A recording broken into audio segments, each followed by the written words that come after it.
আসসালামু আলাইকুম। Logical academy পক্ষ থেকে তোমাদের সবাই স্বাগতম। তো আজকের এই ভিডিওটা তোমরা যারা এইচএসসি 25 ব্যাচের শিক্ষার্থী আছো আর কয়েকটা দিন পরেই তোমাদের বোর্ড পরীক্ষা, তাদের জন্য হচ্ছে আজকের আমাদের এই ভিডিওটা।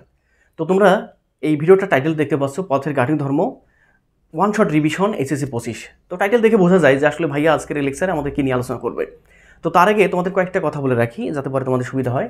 আমাদের এই পদার্থের গাঠনিক ধর্ম অধ্যায় যেটা আছে এটা শর্ট সিলেবাসে অর্ধেক অংশটা আছে, আমাদের প্রথম অংশটা আমাদের এই সিলেবাসে ইনভলভ অবস্থায় আছে। তো আজকের আমরা এই প্রথম অংশটা এ টু জেড এখানে ডিসকাশন করবো, সেটা বেসিক সহ। এবং তোমাদেরকে হচ্ছে বলে রাখি, প্রত্যেকটা বাড়ি প্রত্যেকটা বোর্ডে এখান থেকে একটা আসে আমাদের সিকিউ কোশ্চেন আর 3 থেকে 4টা আসে আমাদের এমসিকিউ কোশ্চেন। তাহলে এই অধ্যায়টা শেষ করতে পারলে বোর্ড পরীক্ষা আমি মোটের উপর পাচ্ছি মার্কস 10 আর 4 মিলে 14 মার্কস পাচ্ছি। তো তোমরা যারাই বোর্ড পরীক্ষার্থী আসো তারা এতটুকু রিকমেন্ড করবো তাদের কাছে যে তোমরা ভিডিওটা না টেনে শুরু থেকে শেষ পর্যন্ত একদম মনোযোগ সহকারে দেখো। ভিডিও শেষ হয়ে যাবে, তারপর তুমি কমেন্টস করবা যে ভাই আপনার ক্লাস দেখলাম, আমি অমুক বোর্ডের অমুকটা পারতেছি না আর অমুক বোর্ডের অমুক এমসিকিউটা পারতেছি না, এটা তুমি বলতে পারো। তো তোমাদের আজকে এই যে সিকিউ একটা মানে বিগত সালের সিকিউ, এইচএসসি 25 ব্যাচে যে সিকিউ আসবে, এমসিকিউ যে কয়টা আসবে, একদম গোলাই খাওয়াবো তোমাদের আজকে এই ভিডিওটাতে। তো একটু মনোযোগ সহকারে এ টু জেড দেখো, আর কিছু না। তো তার আগে অধ্যায় শুরু করার পূর্বে তা তোমাদের কয়েকটা কথা বলে রাখি যাতে করে সুবিধা হয়। তোমরা আমাকে বলো অধ্যায়টার নামটা হচ্ছে আমাদের পদার্থের গাঠনিক ধর্ম, এবং এখানে দুটো অংশ আছে। প্রথম অংশে আলোচনা করা আছে, আগে দ্বিতীয় অংশ কথা বলি। দ্বিতীয় অংশে আলোচনা করা আছে তরল পদার্থের প্রপার্টিস। আর প্রথম যেমন পৃষ্ঠটান, সান্দ্রতা, ওই সময় আমাদের শর্ট সিলেবাসে নাই। তাহলে প্রথম অংশে আমাদের আলোচনা করা আছে কঠিন পদার্থের একটা ধর্ম প্রপার্টিস, যেটাকে আমরা বলতেছি স্থিতিস্থাপকতা বা ইলাস্টিসিটি। তাহলে প্রশ্ন আসতে পারে যে ভাই ইলাস্টিসিটি কি জিনিস, নর্মাল কথা বলে নিই যাতে করে তোমাদের সুবিধা হয় বুঝতে। ইলাস্টিসিটি ব্যাপারটা হচ্ছে এরকমটা, যদি আমরা কোনো কঠিন পদার্থের উপর দেখো কঠিন পদার্থের ক্ষেত্রফলের উপর বল প্রযুক্ত করি এবং বাহ্যিক বল যদি আমরা ওই কঠিন পদার্থের ক্ষেত্রফলের উপর থেকে অপসারণ করি, তাহলে যদি বস্তু পূর্বের অবস্থানে ফিরে আসে বা আসতে চাওয়ার টেন্ডেন্সি দেখায়, তখন তাকে বলবো আমরা ইলাস্টিক বডি, এবং এই ধর্মটাকে বলবো আমরা ইলাস্টিসিটি বা স্থিতিস্থাপকতা। ওকে ফাইন, তাহলে বুঝতে পারলাম। তাহলে তোমরা আমাকে বলো তো স্থিতিস্থাপক বস্তু কী কী হতে পারে, এইরকম ধর্ম কে কে দেখায়? অবশ্যই এরকম ধর্ম দেখাবে স্টিল, স্টিল, তারপর কে দেখাবে রাবার দেখাবে, তারপর কে দেখাবে স্প্রিং দেখাবে। একটু কল্পনা করে নেই, একটা স্প্রিং যদি আমাদের এখানে থাকে, সাপোজ এখানে একটা স্প্রিং আছে, স্প্রিংকে ধরে আমি টান দিলাম। টান দেওয়া বলতে তার একক ক্ষেত্রফলের উপর মানে তার ক্ষেত্রফলের উপর বল প্রযুক্ত করছি। তো টান দিছি, টান দেওয়ার পর তার শেপের পরিবর্তন ঘটছে, শেপ আকার আকৃতির পরিবর্তন ঘটছে। আগে ছিল ছোট, এখন হয়ে গেছে বড়, তার মানে আকার আকৃতির পরিবর্তন ঘটছে, তো শেপের পরিবর্তন হয়ে গেছে। বাহ্যিক বল যদি আমি অপারেশন করি তার ক্ষেত্রফলের উপর থেকে, তাহলে বস্তু আবার পূর্বের অবস্থানে ফিরে আসতে চায়, মূল শেপে ফিরে আসতে চায়, তার মানে হ্যাঁ এটা ইলাস্টিক বডি, তার মানে স্প্রিংটা আমাদের ইলাস্টিক। Okay fine. একইভাবে তবে হ্যাঁ একটা কথা বলে রাখা ভালো এখানে, এই স্প্রিংটা যে ইলাস্টিক, অবশ্যই তুমি যে বাহ্যিকভাবে বল প্রযুক্ত করতেছো ক্ষেত্রফলের উপর, সেটা একটা নির্দিষ্ট লিমিট পর্যন্ত, লিমিটের অতিরিক্ত হয়ে গেলে সেটা আর ইলাস্টিক থাকবে না, ওটা নন ইলাস্টিক বা আদার্স কিছু হতে পারে। কথা হলে বুঝিয়ে, কিন্তু খুব অনেক সুন্দর সুন্দর কথা বলতেছি। আর একটা বাহ্যিক তোমাদের একটা প্র্যাকটিক্যাল একটা উদাহরণ দেই যাতে করে তোমাদের সুবিধা হয়। তোমরা যে স্টিলের স্কেল দিয়ে তোমরা ছোটোবেলায় যে দাগা নিতে করছিলাম, খাতায় মার্জিন টানছিলাম স্টিলের স্কেল দিয়ে, সেই স্টিলের স্কেলের উপর তুমি যদি বাহ্যিকভাবে বল প্রযুক্ত করো তার ক্ষেত্রফলের উপর, হালকা বল প্রযুক্ত করছো, একটা নির্দিষ্ট সীমার মাঝে বল প্রয়োগ করছো, স্টিলের স্কেল একটু বাঁকা হয়ে গেছে, বল অপসারণ করার সঙ্গে সঙ্গে ক্ষেত্রফলের উপর থেকে আবার পুরো অবস্থা ফিরে আসছে, এবং সেটা কুইক, সো ফাস্ট, রাবারের তুলনায় সো ফাস্ট। রাবার যতটুকু কুইক আসে তার চেয়ে বেশি আসে কে? স্টিল আসে তার পূর্বের অবস্থানে ফিরে। কিন্তু ব্যাপারটা যদি এরকমটা হয়, স্টিলের স্কেলটা যেটা আছে, এটা পুরো স্টিলের স্কেল, তুমি এটাকে এমন বল প্রয়োগ করছো ইলাস্টিক লিমিট ক্রস করে ফেলছো, এমন বল প্রযুক্ত করছো তার ক্ষেত্রফলের উপর ইলাস্টিক লিমিট ক্রস করে ফেলছে, যার ফলে স্টিলের স্কেলটা ভ্যাংসায় গেছে এভাবে। এই স্টিল স্কেল কি আর বল অপারেশন করলে এ কি আর পূর্বের অবস্থানে ফিরে আসে? অ্যান্সারটা হচ্ছে না। তাহলে তুমি বলো আমাকে যে একটা বস্তু ইলাস্টিসিটি তার ধর্ম থাকবে সেটা কতদূর পর্যন্ত? একটা নির্দিষ্ট লিমিট পর্যন্ত। বাহ্যিক বল প্রযুক্ত করতেছো তুমি ক্ষেত্রফলের উপর, একটা নির্দিষ্ট লিমিট পর্যন্ত সে ইলাস্টিক, ওই লিমিটের অতিক্রম করলে সেটা ইলাস্টিক থাকবে না। যেমন এই স্টিল স্কেলটা আর ইলাস্টিক নেই, ওই ইলাস্টিক নেই, ভ্যাংসাই গেছে, মুসরাই গেছে। ওকে, ব্যাপারটা আমরা বুঝতে পারছি, এতগুলো ডিসকাশন করবো না আমরা, যেহেতু রিভিশন দিব অল্প সময় হয়ে যাবে। এখন তোমাদের একটা এমসিকিউ এখান থেকে একটু দিয়ে দিব, একটা এমসিকিউ যেটা বোর্ড পরীক্ষা বারবার আসে, তুমি একটু খেয়াল করে দেখো তো পারো কিনা। এটা খুব ক্রিটিক্যাল একটা এমসিকিউ, সহজভাবে আমরা এটা ফিল করে নিব। দেখো আমরা ফিল করে ফেলছি অলরেডি, এখন তোমরা আমাকে বলো, মাথা ঠান্ডা করে বলো। আচ্ছা তার আগে একটা কথা বলে নেই, এটা একটা এমসিকিউ আসে, কোনটা বেশি স্থিতিস্থাপক, রাবার নাকি ইস্পাত? তো একটা বিষয় মাথায় রাখবা, ওই যে বাহ্যিক বল প্রযুক্ত করলাম ক্ষেত্রফলের উপর, যখন বিকৃতি ঘটবে ইলাস্টিক লিমিটের মাঝে, যখন বিকৃতি ঘটতেছে, বাহ্যিক বল অপারেশন করলে যখন কুইক যেটা আসবে, যেটা তার পূর্বের অবস্থানে কুইক আসতে চাইবে, সে বেশি স্থিতিস্থাপক। তাহলে কুইক কে আসে? রাবার বেশি কুইক আসে নাকি স্টিল? তোমরা দেখে মনে হচ্ছে রাবার বেশি কুইক আসে, না, স্টিলটা বেশি কুইক আসে, যার ফলে স্টিলটা হচ্ছে আমাদের বেশি স্থিতিস্থাপক কার তুলনায় বলতো, রাবারের তুলনায়। Confusion clear, doubt clear? Okay, এবার এই এমসিকিউটাতে আসি। আমি এইখানে একটা ফিগার কনফিগারেশন এখানে একটা অঙ্কন করলাম, এখানে একটা লেখচিত্র পাবা, আবার এখানে 3টা এমসিকিউ পাবা। 3টা এমসিকিউর মাঝে যে কোনো একটা এমসিকিউ তোমার বোর্ড পরীক্ষা আসে, হর হামেশা ঘুরে ফিরে আসবে, ঠিক আছে? এইখানে একটু খেয়াল করে দেখো, এইখানে একটু খেয়াল করে দেখো, এইখানে স্প্রিং আমি কয়েকটা দিছি, কারণ স্প্রিংটা হচ্ছে আমাদের ইলাস্টিক একটা বডি। ওকে, 4টা স্প্রিং এখানে দেওয়া আছে, 4টা স্প্রিং নর্মাল অবস্থায় ছিল ভাই, নর্মাল অবস্থায় এখানে 4টা স্প্রিং আছে এবং তাদেরকে এই প্রান্ত আমি গ্লু দিয়ে বা কোনো কিছু দিয়ে আটকাই ফেলছি। ওকে ফাইন, তাহলে আমি এই 4টা স্প্রিংয়ের মাঝে, এই 4টা স্প্রিং তো স্বাভাবিক অবস্থা আছে এবং আমি ধারণা করতে পারবো এই 4টা স্প্রিংয়ের মাঝে আমি একটা স্প্রিংকে সেপারেট যদি করে নিই, এই স্প্রিংটাকে যদি আমি সেপারেট করে নিই, এই যে স্বাভাবিক অবস্থা কিন্তু আছে স্প্রিংটা, এই অবস্থা কি অবস্থা আছে ভাই, স্বাভাবিক অবস্থা আছে। এখন তুমি আমাকে বলো, মাথা ঠান্ডা করে, এবার মাথা ঠান্ডা করে তুমি আমাকে বলো, স্প্রিংয়ের এই পয়েন্ট এবং এই পয়েন্ট, মনে করলাম এইখানে একটা অণু আছে, এখানে একটা অণু আছে, কল্পনা করো স্প্রিংয়ের এটা একটা অণু, এটা একটা অণু। ওকে ফাইন, তাহলে এটা কেমন অবস্থা আছে, স্বাভাবিক অবস্থা আছে। তাহলে স্বাভাবিক অবস্থায় এই অণু আর এই অণুর মাঝে যে দূরত্বটা, এই দূরত্বটাকে আমি বলবো আর নট, এবং এটার নাম দিব আমরা আণবিক দূরত্ব। কি দূরত্ব বলতো, আণবিক দূরত্ব। খুব সুন্দরভাবে মাথায় রাখবা, কারণ এটা এমসিকিউ পরীক্ষা আসবে এখান থেকে একটা এমসিকিউ। তাহলে এই দূরত্বটা হচ্ছে স্বাভাবিক অবস্থার দূরত্ব এবং এটা হচ্ছে আমাদের আণবিক দূরত্ব। ওকে ফাইন, তাহলে আমি যদি এই স্প্রিংটাকে টেনে বর্ধিত করি, তাহলে এই অণুটা কি আর এখানে থাকবে? অবশ্যই না, এই অণুটা চলে যাবে কোথায়, টেনে যদি বর্ধিত করি, তুমি বুঝতে পারতেছো টেনে বর্ধিত করলে স্প্রিংটার অণুগুলেন বর্তমান চলে গেল এখানে, মনে করলাম এই যে এখানে চলে আসছে এই অণুটা। তাহলে তোমরা আমাকে বলো, এই অণু থেকে এই অণুর যে দূরত্বটা এবার আর স্বাভাবিক আণবিক দূরত্ব না, টান দেওয়ার পর আণবিক দূরত্ব হয়ে গেছে, তার মানে এটাকে আমি বলবো আর। স্বাভাবিক দূরত্ব তুলনায় মানে স্বাভাবিক দূরত্ব ব্যক্তি থেকে যেটা হবে সেটা হচ্ছে আমাদের আর। এখন তুমি আমাকে বলো, এবার আমি যদি বাহ্যিকভাবে বল অপসারণ করি, তাহলে এই অণুটা কোন দিকে আসতে যাবে ভাই, ওইদিকে যাবে নাকি আগের পূর্বের অবস্থানে আসতে চাইবে? অবশ্যই পূর্বের অবস্থানে আসতে চাইবে। আচ্ছা, পূর্বের অবস্থানে আসতে চাইলে দেখো তো এই অণুটা আর এই অণুটা কি মনে হচ্ছে, পরস্পরকে কি করতেছে ভাই, আকর্ষণ করার কথা মনে হচ্ছে না? হ্যাঁ অবশ্যই। তার মানে আমি স্পষ্ট বুঝতে পারতেছি, যখন নর্মাল শেপে থাকবে, খেয়াল করে দেখো, যখন নর্মাল শেপে থাকবে, অর্থাৎ স্প্রিং যেমনি আছে তেমনি আছে, তার মানে নর্মাল শেপে যদি থাকে, তাহলে আমি বুঝতে পারতেছি নর্মাল শেপে থাকার অর্থটা হচ্ছে আমাদের আর নটের মান যদি আমাদের, খেয়াল করে দেখো, এখানে যদি এভাবে বলি আরটা হচ্ছে আমাদের মান, আমরা যে কোনো পজিশনে যদি আণবিক দূরত্ব হিসেবে করতে চাই তাহলে সেটা হচ্ছে আমাদের আর, মানে যে কোনো পজিশনে দুটো অণুর মধ্যবর্তী দূরত্ব সেটা হচ্ছে আমাদের আর। তাহলে এই দূরত্ব যদি আর নটের সমান হয় তাহলে এটা স্বাভাবিক অবস্থা। স্বাভাবিক অবস্থায় কি করবে, না না আকর্ষণ, না আকর্ষণ মানে যেমনি আছে তেমনি থাকবে, না আকর্ষণ না বিকর্ষণ, আকর্ষণ বিকর্ষণ একটাও নেই, একটাও নেই, আকর্ষণ বিকর্ষণ নাই এই অবস্থায়, এই অবস্থায়। ওকে ফাইন, এখন যদি এমনটা হয়ে যায়, তোমরা একটু খেয়াল করলা, এখানে ঘটনা খেয়াল করে দেখো, এখানে কি হয়েছে, এখানে আমাদের আর এর মান বেশি হয়েছে কার তুলনায় বলো তো, আর নটের তুলনায়, যার ফলে একে যখন আমি ছেড়ে দিব সে তো একটা শক্তি অর্জন করে রাখছে ভাই, আমি যখন বাহ্যিকভাবে বল প্রযুক্ত করছি, বর্ধিত করছি, প্রসারিত করছি, সে একটা শক্তি অর্জন করে ফেলছে, সেটা হচ্ছে বিভব শক্তি। যখনই আমি ছেড়ে দিব সে গতিশক্তির মাধ্যমে অরিজিনাল বিভব শক্তি গতিশক্তির রূপান্তর করে সে পূর্বের অবস্থানে ফিরে আসতে চাইবে। তার মানে আমি স্পষ্ট বুঝতে পারতেছি যে ভাই এক্ষেত্রে আমাদের মনে হচ্ছে যেন আকর্ষণ করতেছে দুইটা অণু, তাহলে আমি বুঝতে পারতেছি আর এর মানটা যদি বেশি হয় কার তুলনায় বলতো, আর নটের তুলনায়, তাহলে অবশ্যই এরা পরস্পরকে কী করবে বলতো, আকর্ষণ তৈরি করবে এখানে। ওকে পাইলাম, তাহলে দেখো আকর্ষণ বিকর্ষণ নাই কোন অবস্থায়, এই অবস্থায়, আকর্ষণ তৈরি করে কোন অবস্থায়, এই অবস্থায়, বিকর্ষণ কখন হবে, তুমি অবশ্যই গেস করে ফেলছো যে ভাই আপনি যেহেতু আকর্ষণ নাই দেখাইছেন, তার মানে বিকর্ষণ ব্যাপারটা আমরা বুঝে ফেলছি কীরকম, যা অবস্থা আছে এই যে অনুগুলান যা অবস্থা আছে একে যদি আমি কম্প্রেস করি, সংকুচিত করে নেই, সংকুচিত করার অর্থটা হচ্ছে এবার কম্প্রেস করে যদি আমি এখানে নিয়ে আসি অনুটাকে, তাহলে আমি স্পষ্ট বুঝতে পারতেছি ভাই ছেড়ে দেওয়ার সঙ্গে সঙ্গে এটা তার পজিশন আর, এই অনুর বর্তমান সিচুয়েশন হচ্ছে আমাদের আর, ছেড়ে দেওয়ার সঙ্গে সঙ্গে সে আবার পূর্বের অবস্থানে ফিরে যাইতে চাইবে, তার মানে পরস্পরকে কী করতেছে, রিপালস করতেছে, বিকর্ষণ করতেছে, বিকর্ষণের মাধ্যমে এই কাজ করতেছে, মনে হচ্ছে বিকর্ষণ করতেছে। তার মানে আমি স্পষ্ট বুঝতে পারতেছি যদি আমাদের আর এর মানটা কি হয়, আর এর মানটা ছোটো হয় কার তুলনায় বলতো, আর নটের তুলনায়, তাহলে অবশ্যই কী করবে এখানে বলতো, বিকর্ষণ। এই বিষয়টা তোমরা মাথায় রাখবে সুন্দর হবে। তাহলে তোমরা আমাকে বলো, এখানে যতগুলো আমরা স্থিতিস্থাপক বস্তু পাবো, প্রত্যেকটা স্থিতিস্থাপক বস্তুর মাঝে আকর্ষণ বিকর্ষণ আছে নাকি নাই, এটা ঘটনা পাবো আমাদের 3টা, একটা হচ্ছে আমাদের এইটা, একটা হচ্ছে আমাদের এইটা, আরটা হচ্ছে আমাদের এইটা। তো 3টা বিষয় তোমরা বুঝতে পারছো কিনা বলো? হ্যাঁ অবশ্যই বুঝতে পারছো। মুখস্থ রাখা লাগবে? অবশ্যই না, জাস্ট ফিল নিবা, পরীক্ষা রুমে গিয়ে দেখবা কি বলছে, কোন ক্ষেত্রে আকর্ষণ, ফিল নিয়ে দিলাম, কোন ক্ষেত্রে আকর্ষণ করে, এই ক্ষেত্রে আকর্ষণ, তার মানে আর মান বেশি হবে কার তুলনায়, আর নটের তুলনায় আকর্ষণ।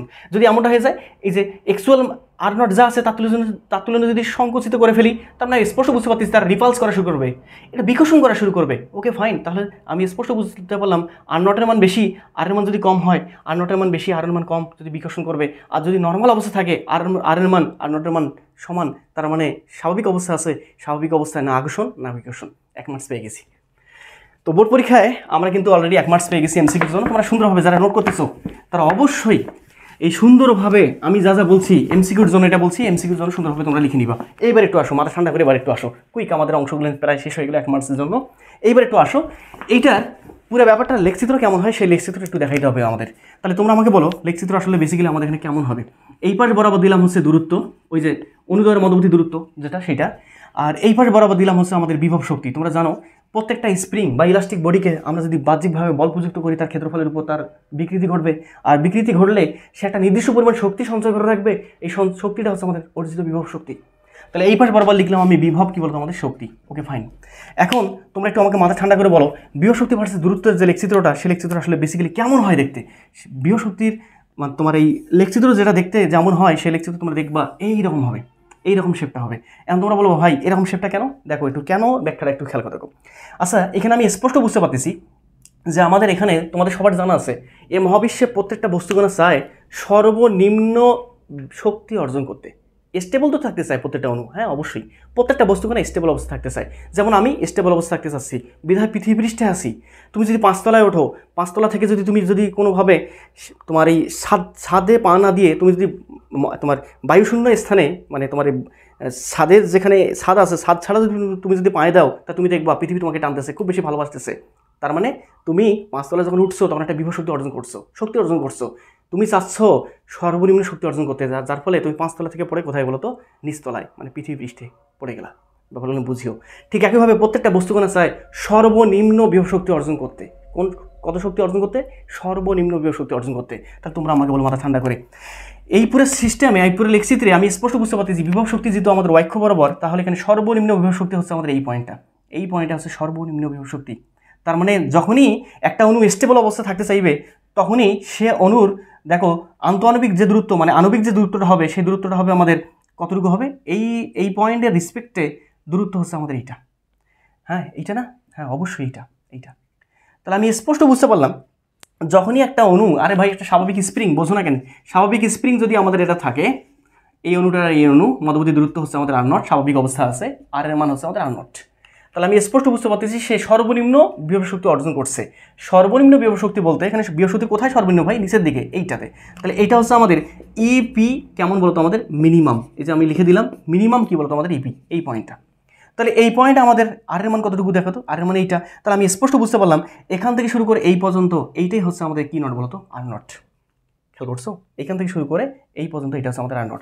একটু চেক করে নিব যে তোমরা দেখতে পাচ্ছ কিনা, এই এতটুকু, হ্যাঁ দেখা যাচ্ছে। তাহলে তোমরা আমাকে বলো মাথা ঠান্ডা করে, এইখান থেকে শুরু করে এই পর্যন্ত এই দূরত্বটা হচ্ছে আমাদের r0। তাহলে তোমরা আমাকে বলো এই পয়েন্টে আমি স্পষ্ট বুঝতে পারলাম এই পয়েন্টে r0 এবং r আলটিমেটলি কেমন বলো তো এখানে সমান। তার মানে এখানে থাকলে আকর্ষণ করবে না, বিকর্ষণ করবে না। এখন ঘটনাগুলো খুলে বলো, এবার ঘটনা কী ঘটছে তুমি একটু খেয়াল করে দেখো। এবার যদি আমাদের স্প্রিংটাকে আমি প্রসারিত করি, প্রসারিত করার অর্থটা হচ্ছে এবার এইখানকার r এর যে মানটা আছে এই মানটা ওই দিকে চলে যাবে। ওই দিকে যদি চলে যায়, মনে করলাম এই পয়েন্টে চলে আসছে প্রসারণ করার ফলে। আচ্ছা, প্রসারিত করার ফলে দেখো তো আমাদের বিভব শক্তির মানটা বাড়ছে না কমতেছে? হ্যাঁ, বিভব শক্তির মানটা কী হচ্ছে, সর্বনিম্ন থেকে কোন দিকে যাচ্ছে, উপর দিকে। তার মানে বিভব শক্তির মানটা কী হচ্ছে, বাড়তেছে। আচ্ছা, বাড়লে কী ঘটনা ঘটবে? সে তো চাইবে যখনই একে আমি বাহ্যিকভাবে বল প্রযুক্ত করা বাদ দিব, সে তো চাইবে পূর্বের অবস্থানে ফিরে যেতে। তার মানে আমি স্পষ্ট বুঝতে পারতেছি যখন আমি বাহ্যিকভাবে বল প্রযুক্ত করা বাদ দিব তখনই এই অণুটা এই যে এখান থেকে চটাং করে কোথায় আসবে, সর্বনিম্ন শক্তিতে আসবে, বিভব শক্তিতে। সর্বনিম্ন বিভব শক্তি কোথায় আছে ভাই? এই পয়েন্টে। এই পয়েন্ট বলতে সে আসবে এখানে, এই যে ক্লিয়ার। তার মানে এই ক্ষেত্রে কী করতেছে বলতো, এই পয়েন্টে আমি স্পষ্ট বুঝতে পারতেছি আর এর মানটা বেশি কার তুলনায় বলতো, r0 এর তুলনায়। তার মানে যখন আমি এই পয়েন্টে রাখবো, ছেড়ে দেওয়ার সঙ্গে সঙ্গে সে কোথায় আসতে চাইবে বলতো ভাই? এইখানে আসতে চাইবে। এইখানে বলতে সর্বনিম্ন বিভব শক্তি অর্জন করতে চাইবে। তার মানে এখানে আমি গ্রাফ থেকে বুঝতে পারতেছি ভাই আমাদের এই পয়েন্টে হবে আমাদের এখানে কি বলতো, আকর্ষণ পূর্বের অবস্থানে আসতে চাচ্ছে, হ্যাঁ আকর্ষণ। আচ্ছা, এবার যদি এই পাশে নিয়ে আসি, এই পাশে বলতে এই পয়েন্টে নিয়ে আসলাম। এই পয়েন্টে বলতে তুমি বুঝতে পারতেছো এখান থেকে শুরু করে এই পয়েন্টের যে দূরত্বটা, এই দূরত্বটাকে যদি আমি আর বলি তাহলে এখানে আর এর মানটা কম কার তুলনায়, r0 এর তুলনায়। কারণ r0টা তো আমাদের এখান থেকে এই দূরত্বটা, তাহলে এখান থেকে এইটা হচ্ছে আমাদের আর এর মানটা কম r0 এর তুলনায়। ঘটনা কি ঘটছে? এবার তুমি খেয়াল করে দেখো এই পয়েন্টে নিয়ে আসার সঙ্গে সঙ্গে বিভব শক্তির মানটা আবারও বেড়ে গেছে। আগে ছিল স্টেবল অবস্থায়, এবার স্টেবল অবস্থা বলতে এইখানে, এবার চলে গেছে এখানে। বিভব শক্তির মানটা আবার বাড়তেছে, অক্ষ বরাবর উপর দিকে বাড়তেছে।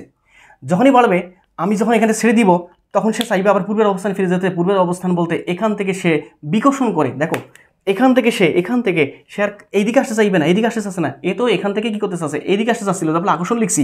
কিন্তু এবার এইখান থেকে এইদিকে না আসে, সে যাবে কোন দিকে বলতো ভাই? এই দিকে। যার ফলে সে কী করতেছে বলতো? পরস্পরকে বিকর্ষণ করতেছে। তার মানে এই ক্ষেত্রে আমাদের কী করতেছে বলতো? বিকর্ষণ। তো আমরা লেখচিত্র থেকেও কিন্তু আমরা বুঝে ফেলছি যে আমাদের আসলে কোথায় আকর্ষণ করবে, কোথায় বিকর্ষণ করবে, সেই বিষয়গুলো আমরা বুঝতে পারছি। তো পরীক্ষা যদি একটা মার্কস আসে আমাদের এমসিকিউ যে কোথায় কী ঘটনা ঘটবে না ঘটবে, সেটা লেখচিত্রে কোনটা হবে না হবে সেটা আমরা বুঝতে পারলাম, আবার নর্মালি সেটাও কিন্তু আমরা বুঝতে পারলাম। তো আমাদের এই বিষয়গুলো কিন্তু আমাদের বোঝা শেষ, আমাদের অধ্যায়ও প্রায় শেষ। অল্প সময় দাও, 10টা মিনিট সময় দেওয়ার কথা বলার, দেখবা তোমরা অধ্যায় আমি ক্লোজ করে ফেলেছি। ঠিক আছে, একটু শুধুমাত্র আমার কথা শোনো, মনোযোগ দিয়ে ভাই শুনবা, আর কিছু না। এইবার একটু আসি, যেহেতু আমরা বারবার বলতেছি যে আমরা আজকে যেটা বিষয় আলোচনা করবো সেটা হচ্ছে আমাদের ইলাস্টিসিটি নিয়ে আলোচনা করতেছি। কি বলতো? আমাদের সিটি নিয়ে আলোচনা করতেছি। বাংলা যদি বলি তাহলে এটা হবে আমাদের স্থিতিস্থাপকতা। তাহলে আমি বারবার কিন্তু একটা কথা বলছি যে স্থিতিস্থাপকতা বলতে ব্যাপারটা এরকমটা বোঝায় যে একটা বস্তুর উপর যদি আমি তার ক্ষেত্রফলের উপর উপযুক্ত বল প্রয়োগ করি বাহ্যিকভাবে, তাহলে তার শেপের পরিবর্তন হবে। শেপের পরিবর্তন ঘটলে সে কী করতে চাইবে? বাহ্যিক বল অপারেশন করলে পূর্বের অবস্থায় ফিরে আসতে চাইবে। আচ্ছা, তুমি যে বললা যে একটা বস্তুর উপর তুমি কী করতে চাচ্ছ? ক্ষেত্রফলের উপর উপযুক্ত বল করতে চাচ্ছ, বল প্রয়োগ করতে চাচ্ছ। এই যে ক্ষেত্রফলের উপর যে বল প্রয়োগ করবা, এইটাই কিন্তু তাকে বলা হয়, এটাকে বলা হয় পীড়ন। চাপ বলবো না কিন্তু, আর কি বলবা? পীড়ন। কারণ এইখানে বস্তু পূর্বের অবস্থানে ফিরে আসার জন্য দায়ী যে বলটা, সে বলটা কিন্তু তুমি যে বলটা দিছিলা সেই বলটা না, মানে এজেন্ট কর্তৃক যে বলটা সেই বলটা না। কোন বলটা? তুমি যে বল দিছো সেই বলে আবার সে কী করতেছে? গেইন করছে, স্প্রিং গেইন করতেছে স্প্রিংয়ের বলের কারণে, যার ফলে এটাকে বলা হয় রিস্টোরিং ফোর্স, যার ফলে এটা আর চাপ থাকে না, এটা হয়ে যায় কি বলো তো? আমাদের পীড়ন। তো আমরা ব্যাপারটা বুঝতে পারলাম যে আমাদের এখানে যে বিষয়টা খেলবে সেটা হচ্ছে আমাদের পীড়ন। তাহলে পীড়ন একটা খেলবে, আরটা কিন্তু খেলবে। যেখানে আমি পীড়ন অ্যাপ্লাই করব, যেখানেই যে বডিতে, ইলাস্টিক বডিতে যখন আমি পীড়ন অ্যাপ্লাই করব, তখন তার কী হবে? আকার আকৃতি পরিবর্তন ঘটবে। এই যে আকার আকৃতি যে পরিবর্তনটা, এইটাকে বলা হয় বিকৃতি। তাহলে আমি স্পষ্ট বুঝতে পারতেছি এখানে দুটো বিষয় নিয়ে আলোচনা করা লাগবে, একটা হচ্ছে পীড়ন, আর একটা হচ্ছে আমাদের বেসিক্যালি কী বলতো? আমাদের বিকৃতি। তো বিষয়টা একটু জাস্ট 5টা মিনিট আমাকে সময় দাও। পীড়ন বিকৃতির যা যাবতীয় আছে সূত্র টুটুগুলো থেকে শুরু করে সমস্ত কিছু সূত্র বের করে নিয়ে আসতেছি। বেসিক সহযোগিত পড়াশোনা করতে চাচ্ছি আমরা, বেসিক সহ এটু কভার করে দিচ্ছি। শোনো, তাহলে পীড়ন ব্যাপারটা কি জিনিস সেটা আমাকে বুঝতে হবে। পীড়ন ব্যাপারটা এরকমটা, সাপোজ মনে করলাম যে আমাদের এইখানে একটা রাবার আছে, খেয়াল করে দেখো, এখানে একটা রাবার আছে, এখানে বাধা আছে। এই রাবারের উপর তুমি একটু খেয়াল করে দেখো, তুমি এখানে রাবারের উপর এফ বল প্রযুক্ত করছো। তাহলে এফ বল প্রযুক্ত করলে রাবার কিন্তু আবার বিপরীত মুখে কতটুকু বল পাবে? এফ বল পাবে। এটাকে আমরা বলতেছি রিস্টোরিং ফোর্স। এবং এফ বল প্রযুক্ত করলে রাবার একটু তোমার প্রসারিত হয়ে গেল। বর্তমান সিনারিও রাবারের যেটা হয়েছে সেটা হচ্ছে আমাদের ঘটনাটা এরকমটা ঘটছে, বুঝতে পারতেছো? এই তুমি এখান থেকে একটু খেয়াল করে দেখো, এইটা হচ্ছে আমাদের অ্যাকচুয়াল এলটা, আদি দৈর্ঘ্য, আর এইটা হচ্ছে তার পরিবর্তিত দৈর্ঘ্য, দ্যাট ইজ এল ড্যাশ। তাহলে যদি এটা পরিবর্তিত দৈর্ঘ্য হয় তাহলে আমি স্পষ্ট বুঝতে পারতেছি এতটুকু হবে তার প্রসারণ, এতটুকু বৃদ্ধি পাচ্ছে, যেটাকে আমরা বলবো ছোট এল, একদম ছোট এল। ঠিক আছে, একদম ছোট এল। তারপর এই যে আমাদের এটা হচ্ছে আমাদের এই রাবারের যে বা তারের, এটা হচ্ছে আমাদের প্রস্থচ্ছেদের ক্ষেত্রফল, যেটাকে আমরা বলতেছি এ। সব কিছু কিন্তু আমাদের চলে আসছে। এখন তুমি আমাকে বলো পীড়ন এখানে কোনটা? আমি বারবার বলছিলাম যে ক্ষেত্রফলের উপর প্রযুক্ত বল, এবং এই বলটা হবে রিস্টোরিং ফোর্স, এই যে বিপরীত দিকে যে বলটা আছে সেইটা। তাহলে ক্ষেত্রফলের উপর প্রযুক্ত বলটা হচ্ছে আমাদের পীড়ন। ব্যাপারটা এরকমটা আমরা এভাবে বলতে পারি, এ ক্ষেত্রফলের উপর প্রযুক্ত বল যদি আমাদের এফ হয়, তাহলে একক ক্ষেত্রফলের উপর প্রযুক্ত বল হবে আমাদের এফ বাই এ, আর এটাকে আমরা বলি, এইটাই হচ্ছে আমাদের বেসিক্যালি পীড়ন। তাহলে আমি বুঝতে পারতেছি এখান থেকে পীড়নের বের করা যাবে কি বলতো? বের করা যাবে আমাদের পীড়নের দুইটা, একটা হচ্ছে আমাদের একক এবং একটা হচ্ছে আমাদের মাত্রা। পরীক্ষায় পীড়নের একক এবং মাত্রা আসবে, আশা করি তোমরা পারবে এমসিকিউ। এগুলো এমসিকিউ কথাগুলো বলতেছি কিন্তু। একক কী হবে? বলের একক তোমাদের জানা আছে নিউটন, আর ক্ষেত্রফলের একক হচ্ছে আমাদের মিটার স্কোয়ার। নিচে ভাগ অবস্থা আছে, তার মানে নিউটন পার মিটার স্কোয়ার। ওকে, মাত্রা কি হবে? মাত্রা তোমাদের সবার জানা আছে, পীড়নের মাত্রা আমি সুন্দরভাবে লিখে নিব। পীড়নের কী বলতো আমাদের মাত্রা কত হবে? বলের মাত্রা, তাই না? বলের মাত্রা কি? ml t ইনভার্স 2, সবার জানা আছে। এর মাত্রা ক্ষেত্রফল, লেন্থের উপর স্কোয়ার, তাহলে এল এর উপর কী বলতো? স্কোয়ার। তাহলে এখানে থাকে যেটা, সেটা হচ্ছে আমাদের কতটুকু থাকে দেখো তো একটু খেয়াল করে, ml ইনভার্স 1 t ইনভার্স কী বলতো আমাদের 2। তার মানে আমি স্পষ্ট বুঝতে পারতেছি পীড়নের যে মাত্রা সেটা কিন্তু আমরা পেয়ে গেছি। ওকে, তাহলে আমরা পীড়ন ব্যাপারটা কিন্তু বুঝতে পারছি। ওকে, এবার আসি আমরা, এবার বিকৃতি ব্যাপারটা একটু বুঝি। পীড়ন কিন্তু শেষ, তো কয় ধরনের পীড়ন পাবা, কয় ধরনের বিকৃতি পাবা সেটা এখন মাথা নিও না, অল্প একটু জাস্ট 5টা মিনিট আমাকে সময় দেওয়ার। দেখো পীড়ন কিন্তু আমরা ব্যাপারটা বুঝতে পারছি, এবার আসি আমরা বিকৃতিতে। আচ্ছা, বিকৃতির ব্যাপারটা যদি আমরা একটু বুঝতে চাই তাহলে আমি এই অংশটা মিশাই দিলাম, কারণ আমাদের পীড়নের ব্যাপারটা তো আমাদের বোঝা শেষ।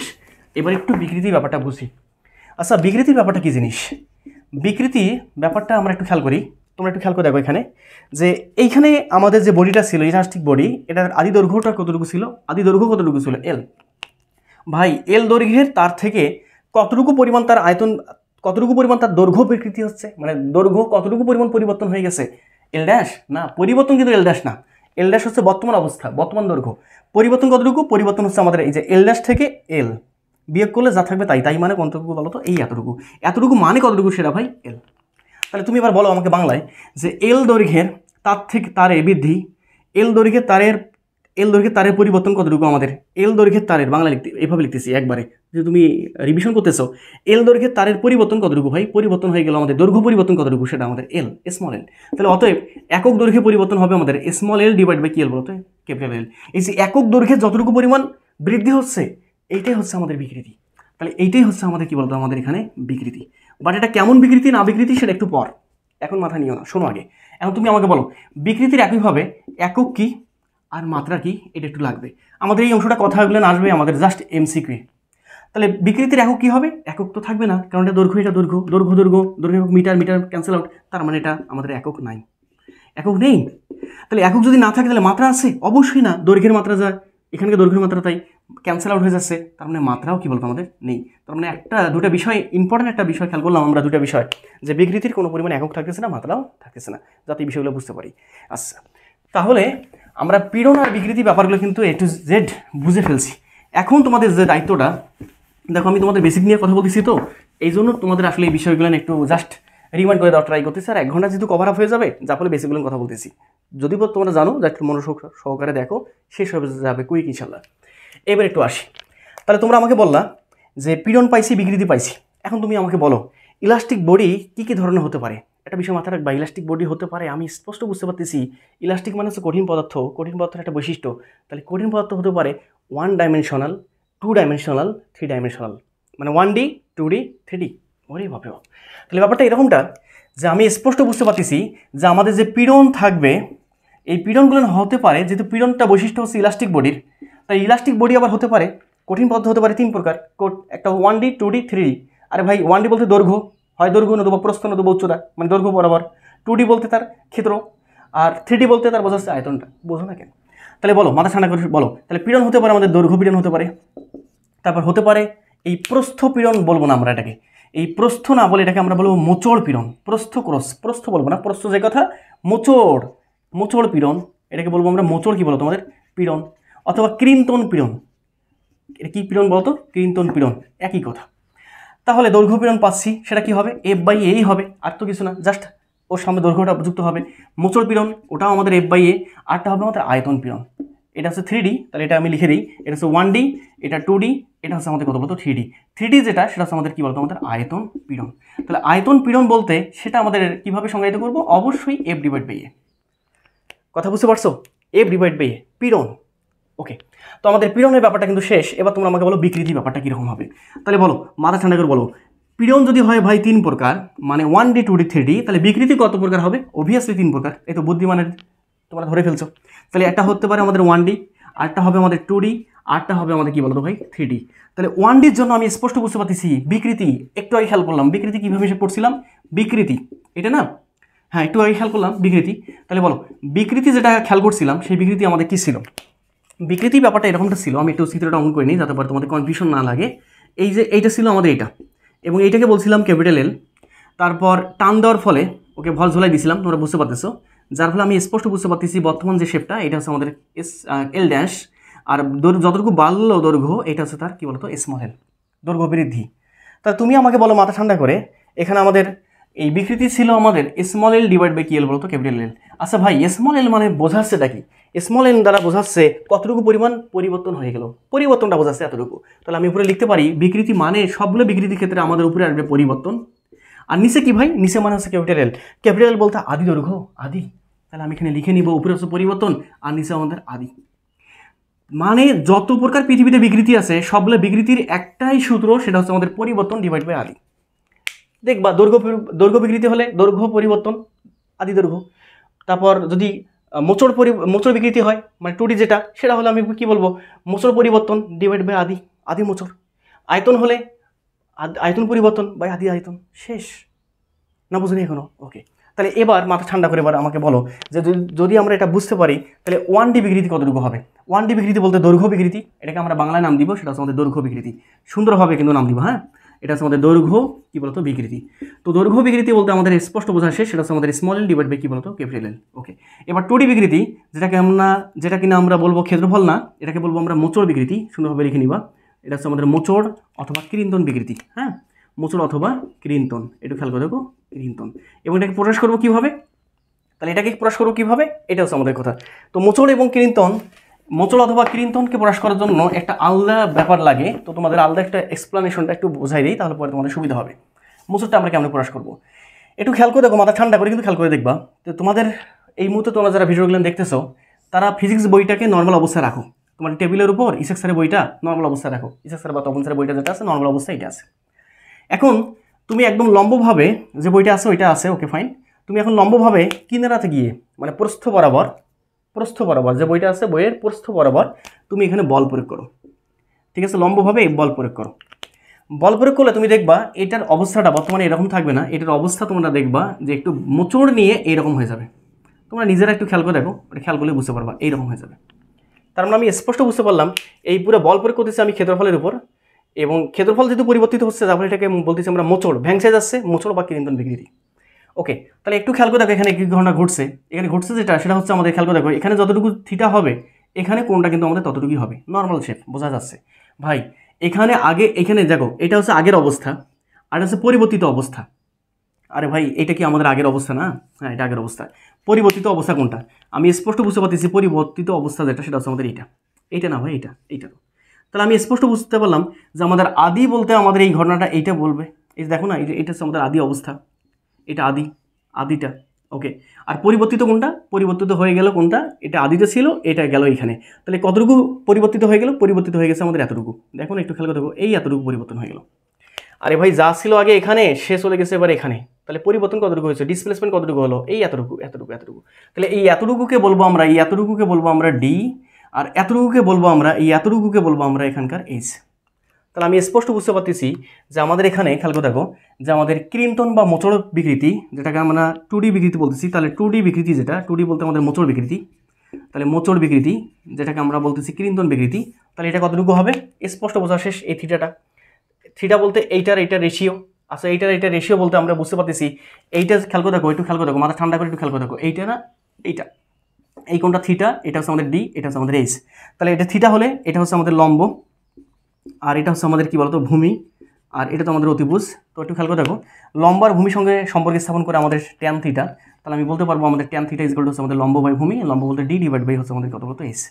তো নর্মালি যে ঘটনাটা ঘটে সেটা হচ্ছে আমাদের এখানকার থিটার ভ্যালুটা অনেক কম হয়, থিটার ভ্যালুটা কি হয় অনেক বলতো ক্ষুদ্র হয়। কেন ক্ষুদ্র হয়? কারণ ডি এর ভ্যালুটা অনেক ছোট, তুমি বইটা খেয়াল করে দেখো, ডি এর ভ্যালু অনেক কম, এইচ এর ভ্যালু বড়, যার ফলে থিটার মানটা ক্ষুদ্র হয়ে যায়। থিটার মানটা ক্ষুদ্র হয়ে গেলে থিটা আর ট্যান থিটা সমান বলা যেতে পারে, তখন আমাদের থিটা ইকুয়াল টু লেখা যাবে আমাদের ডি ডিভাইড বাই কি বলতো আমাদের এইচ। নর্মালি এই বিষয়টা বোঝা যায়। তো বিষয়গুলো মাথায় রাখবা যে 2D বিকৃতি বা মোচড় বিকৃতি বা কৃন্তন বিকৃতি মানে হচ্ছে আমাদের ট্যান থিটা, আর ট্যান থিটা মানে হচ্ছে ট্যান লম্বভূত। ফিল করবা লম্ব বলতে ওই যে ডি, আর ভূমি বলতে আমাদের কত বলতো আমাদের এইচ। এটাকে আরেকভাবে লিখতে পারবা যে থিটা ইকুয়াল টু হচ্ছে আমাদের কত বলতো ডি ডিভাইড বাই এইচ, যখন কি হবে থিটার মানটা অনেক ক্ষুদ্র হবে। এই হচ্ছে আমাদের কৃন্তন বিকৃতি। কথা বোঝা যাচ্ছে কিসে? ওকে, আরটা আছে আমাদের আয়তন বিকৃতি, এটাও খুব ইন্টারেস্টিং জিনিস। আমি আশা করি তোমার এটা বোঝাইতে পারছি, ফিল দিয়ে বোঝাইতে পারছি। এইবার একটু আমরা আসি, সেটা হচ্ছে আমাদের 3D বিকৃতি, যেটা কিনা আমরা বলতেছি আয়তন বিকৃতি। সুন্দরভাবে লিখে নিবা, এটা হচ্ছে আমাদের আয়তন কি বলতো আমাদের বিকৃতি।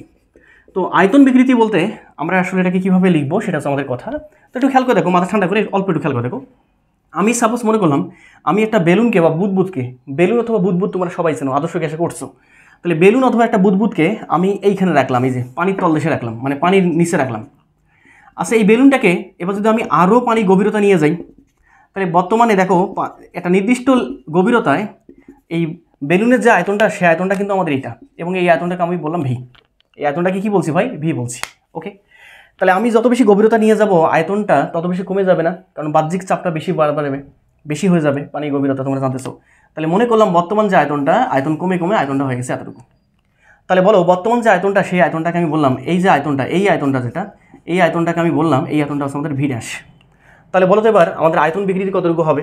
আমরা তো জানা আছে আমাদের আয়তন বিকৃতি যেটা হবে এটা হবে আমাদের কতটুকু, উপরে হচ্ছে পরিবর্তন কোনটা আমাদের ভি ড্যাশ না, কিন্তু ভি ড্যাশ কিন্তু পরিবর্তন না, পরিবর্তন হচ্ছে আমাদের এইটা, এবং এইটাকে আমি বললাম এতটুকুকে বললাম হচ্ছে আমাদের ছোটো ভি।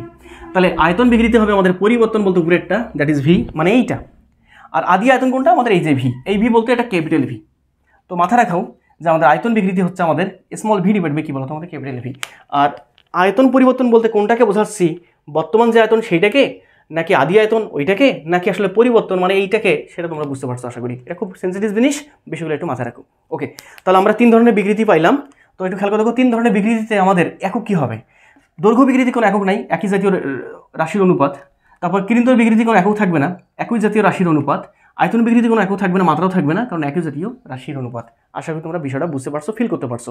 জাস্ট মাথায় রাখবো পরীক্ষা হলে, আর কিছু লাগবে না। এখন আমরা কিন্তু পীড়ন বিকৃতি সব কিছু আমরা একটু শেষ করে ফেলছি। এখন আমরা মূল বিষয়গুলোতে চলে আসতেছি। এই যে আমাদের প্রায় অধ্যায়ের শেষের দিকে আমরা চলে আসছি। একটু তোমরা শুধুমাত্র আর 5টা মিনিট আমার সময় দিবা, ব্যাপারগুলো একটু ফিল করো। আচ্ছা, তোমরা একটু বলো তো আমাকে, আমরা অলরেডি কিন্তু প্রথমেই খেয়াল করছিলাম যে একটা বস্তুতে যদি আমি পীড়ন প্রয়োগ করি তাহলে অবশ্যই বিকৃতি ঘটবে, এবং পীড়নটা দিতে হবে একটা নির্দিষ্ট স্থিতিস্থাপক সীমা পর্যন্ত। তো এই যে পীড়ন আর বিকৃতির মাঝে একটা সম্পর্ক, স্থিতিস্থাপক সীমার মাঝে, এই সম্পর্কটা দিচ্ছে একজন বিজ্ঞানী যার নাম হচ্ছে রবার্ট হুক। তোমার নাম শুনছো, রবার্ট হুক। রবার্ট হুক বলছিল যে হুকের সূত্র থেকে আমরা পাই, যেটা বলছিলাম যে স্থিতিস্থাপক সীমার মাঝে পীড়ন বিকৃতি সমানুপাতিক। তাহলে স্থিতিস্থাপক সীমার মাঝে পীড়ন আর বিকৃতি সমানুপাতিক। তাহলে আমি লিখতে পারবো হুকের সূত্র অনুসারে আমাদের পীড়ন ইজ প্রপোর্শনাল টু হচ্ছে আমাদের বিকৃতি। Okay fine. তাই যদি হয় তাহলে তোমরা আমাকে বলো মাথা ঠান্ডা করে, এখান থেকে লেখা যাবে না সুন্দরভাবে যে আমাদের এখানে পীড়ন ইজ ইকুয়াল টু সমানুপাতিক সাইন ওঠা দিলে একটা ধ্রুবক আসে, সেই ধ্রুবককে বললাম আমি কে, তার সঙ্গে থাকতেছে আমাদের এখানে কি বলতো আমাদের বিকৃতি। তাহলে এবার তোমরা আমাকে বলো মাথা ঠান্ডা করে, এবার কে সমান লেখা যাবে, কি লেখা যাবে ভাই? লেখা যাবে উপরে হবে আমাদের পীড়ন আর নিচে হচ্ছে আমাদের কি বলতো বিকৃতি। এখন তুমি আমাকে বলো মাথা ঠান্ডা করে, আমরা একটু আগে খেয়াল করলাম পীড়নও হয় 3 প্রকার, বিকৃতি হয় 3 প্রকার, 1D 2D 3D। তাহলে তোমরা আমাকে বলো পীড়ন যদি 3 প্রকার হয়, বিকৃতি যদি আবার 3 প্রকার হয়, তাহলে এখানকার ধ্রুবকটা কয় প্রকার হবে ভাই?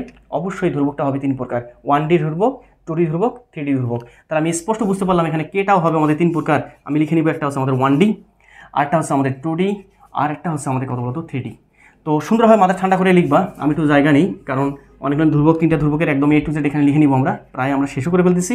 এটা হচ্ছে 2D, আর এখানে আমরা লিখি কত বলতো 3D। এখন তোমরা আমাকে বলো মাথা ঠান্ডা করে, 1D ধ্রুবকটাকে এটাকে আমরা বলবো এটা হচ্ছে আমাদের ইয়াঙ্কের গুণাঙ্ক, এটা হচ্ছে আমাদের ইয়াঙ্কের কি বলবো আমাদের গুণাঙ্ক, ঠিক আছে, গুণাঙ্ক। এবং একে প্রকাশ করব আমরা নর্মালি ওয়াই দ্বারা। ওকে ফাইন, বুঝলাম। 2D কে আমরা প্রকাশ করব, এটা হচ্ছে আমাদের মোচড় গুণাঙ্ক, ঠিক আছে, বা দৃঢ়তার গুণাঙ্ক, এভাবে আমরা বলি, এটাকে দৃঢ়তার গুণাঙ্ক বলি, ঠিক আছে। এটা কি বলবো আমরা? দৃঢ়তার। ওই যে কৃন্তন মোচড় না বলে এটাকে একবার বলবো দৃঢ়তার, কি বলতো দৃঢ়, এটা হচ্ছে আমাদের দৃঢ়তার কি বলতো আমাদের গুণাঙ্ক। ওকে, এটা হচ্ছে দৃঢ়তার গুণাঙ্ক। এবং একে প্রকাশ করবো যেটা দিয়ে, সেটা হচ্ছে আমাদের ইটা দিয়ে, কি দিয়ে? ইটা। আর লাস্ট থাকলো আমাদের 3D বলতে আমাদের এটা নর্মাল জিনিস, সেটাই, সেটা হচ্ছে আমাদের আয়তন কি বলতো আমাদের গুণাঙ্ক। ওকে, বুঝলাম। এবং একে প্রকাশ করবো যেটা দিয়ে, সেটা হচ্ছে আমাদের বি দ্বারা, বাল্ক কনস্ট্যান্ট, আয়তন গুণাঙ্ক বা আয়তন coefficient, that is bulk coefficient. ওই বাল্কের বি দ্বারা প্রকাশ করবো আমরা আয়তন গুণাঙ্ককে। ওকে, তাহলে এবার তুমি আমাকে বলো ইয়াঙ্কের গুণাঙ্ক অর্থাৎ কে জায়গায় আমাদের আসবে কি? এখানে ওয়াই আসবে। ওকে, ওয়াই ইজ ইকুয়াল টু কতটুকু হচ্ছে তাহলে? পীড়ন বাই বিকৃতি। আচ্ছা, পীড়ন তো আমরা শিখে ফেলছি, পীড়ন বলতে F/A, আর বিকৃতি বলতে 1D বিকৃতি, এটা তার মানে দৈর্ঘ্য বরাবর small l divide by capital L। ও আচ্ছা, তারপরে কি হচ্ছে? তারপরে লাইন যদি আমি কল্পনা করতে চাই তখন লিখতে হবে আমাদের ওয়াই ইজ ইকুয়াল টু হচ্ছে আমাদের কতটুকু হচ্ছে ভাই? একটু খেয়াল করে দেখো তো, এফ ক্যাপিটাল এল, এটা ভাগ এলটা ভাগ আছে, উল্টাই গেল, তোমরা বুঝতে পারতেছো, এ ইন্টু কি এল বলো তো স্মল এল। ওকে ফাইন, এটাও বুঝলাম। এখন এটাকে আরেকটা ভাবে মডিফাই করা যায়। কীরকমভাবে মডিফাই করা যায়? যে ভাই আমরা যদি একটু কল্পনা করে নেই, একটু খেয়াল করে দেখো, আমরা যদি একটু কল্পনা করি যে আমাদের এখানে একটা এই তোমার তার আছে, যার ক্ষেত্রফল, প্রস্থের ক্ষেত্রফল হচ্ছে আমাদের এ, দৈর্ঘ্যটা হচ্ছে আমাদের ক্যাপিটাল এল। একে যদি এর উপর যদি আমি তোমার ভর চাপাই দেই, তার মানে সে ওজন পাবে, সে ওজনটা হবে আমাদের mg, সেটা হচ্ছে খাড়া কোন দিকে বলতো নিচের দিকে, ওজন নিচের দিকে, বাট তোমার প্রতিক্রিয়া বল পাচ্ছে কিন্তু স্প্রিং এর আবারে তোমার রিস্টোরিং ফোর্স পাচ্ছে কোন দিকে বলতো? তার বিপরীত দিকে। ওজন যত, রিস্টোরিং ফোর্সের মান তত, ঠিক আছে। যার ফলে আমি বলতে পারবো এটার বর্তমান অবস্থাটা হবে এইরকম, এই যে পদ্ধতি হয়ে গেল। তাহলে আমি স্পষ্ট বুঝতে পারতেছি যে ভাই এখানে লেখা যাবে, এটাকে আরেকটু ভাই মডিফাই করা যাবে। সেটা কীভাবে? সেটা হচ্ছে আমাদের ওয়াই ইজ ইকুয়াল টু আস্তে আস্তে আমাদের এফের জায়গায় লিখতে পারবো আমরা কি বলতো, এই যে এইটা হচ্ছে আমাদের এফটা, তাহলে এফের এ পার কার মান সমান? এমজির মান সমান, তাহলে এফের জায়গায় লিখতে পারবো আমরা এমজি, এল এর জায়গায় এল, এর জায়গায় লিখতে পারবো এই পরিবাহী তারের, দেখো আদি দৈর্ঘ্য কি, এটা আদি প্রস্থের ক্ষেত্রফল, তাহলে আদি ক্ষেত্রফল হচ্ছে আমাদের এই তারের ক্ষেত্রফল হচ্ছে আমাদের পাই আর স্কোয়ার ইন্টু এল, পাই আর স্কোয়ার, পাই আর স্কোয়ার, ক্ষেত্রফল তো নাকি পাই আর স্কোয়ার, ক্ষেত্রফলটা পাই আর স্কোয়ার, আর এই যে স্মল এলটা সেই স্মল এল। তাহলে তুমি আমাকে বলো মাথা ঠান্ডা করে, আমরা এখানে পুরো প্যাকেজটা পেয়ে গেছি কিনা? হ্যাঁ, অবশ্যই পুরো প্যাকেজটা পেয়ে গেছি, যে আমাদের ইয়াঙ্কের গুণাঙ্ক বা 1D বিকৃতির ফর্মুলা আমাদের এখানে চলে আসছে কটা বলো তো? 3টা, 1টা 2টা 3টা। আমরা কিন্তু অলরেডি এটা করে ফেলছি। ওকে ফাইন, আমরা এবার চলে আসি দৃঢ়তার গুণাঙ্কতে। ওকে, এটা আমরা পেয়ে গেছি, এবার চলে আসি আমরা দৃঢ়তার গুণাঙ্ক করতে। আচ্ছা, তোমরা আমাকে এবার বলো মাথা ঠান্ডা করে, এইটা তো আর লাগতেছে না, আমি এই অংশটা মিশাই দিই, কারণ এই জায়গাগুলো নিয়ে একটু আমি কাজ করি যাতে পুরো আমার জন্য সুবিধা হয়। তাহলে এবার একটু আসো, সেটা হচ্ছে আমাদের দৃঢ়তার গুণাঙ্ক কী জিনিস। দৃঢ়তার গুণাঙ্ক বলতে 2D বিকৃতি, তোমরা বুঝতে পারতেছো। তাহলে তোমরা আমাকে বলো এইখানে আমাদের কি ছিল, মূল যে কিওয়ার্ডগুলো না আসলো সেটা আসলো আমাদের কে থেকে। কে বলতে আমাদের উপরে কি ছিল, উপরে ছিল আমাদের পীড়ন আর নিচে কি ছিল আমাদের বিকৃতি। ওকে ফাইন, এইবার একটু মাথা ঠান্ডা করে বলো, খুব মাথা ঠান্ডা করে একদম ধীর স্থিরভাবে বা ধীরে সুস্থে তোমরা আমাকে এবার বলো যে আমাদের এবার যে ইটাটা আসতেছে, আমাদের ইটা ইজ ইকুয়াল টু কতটুকু আসতেছে, এবার বলো মাথা ঠান্ডা করে। ইটা বলতে আমি বুঝতে পারতেছি কই, এই যে 2D ক্ষেত্রে তোমরা ইটা বলতেছো, তাহলে বলো এখানে আমাদের ইটা ইজ ইকুয়াল টু আসবে, উপরে কি হবে, উপরে হবে আমাদের পীড়ন, তোমরা জানতেছো পীড়ন, আর নিচে হচ্ছে আমাদের বিকৃতি। বাট এখানে একটু এক্সট্রা করে একটু কিছু জিনিস লাগাই দেওয়া লাগবে তোমার সামনে। এটা হচ্ছে আমাদের কি পীড়ন, দেখো দৃঢ়তার গুণাঙ্ক, তার মানে হচ্ছে আমাদের মোচড় পীড়ন। তাহলে এখানে তোমরা লিখে নিবা সুন্দরভাবে মোচড় পীড়ন, আর এটা হচ্ছে আমাদের মোচড় কি বলতো আমাদের বিকৃতি।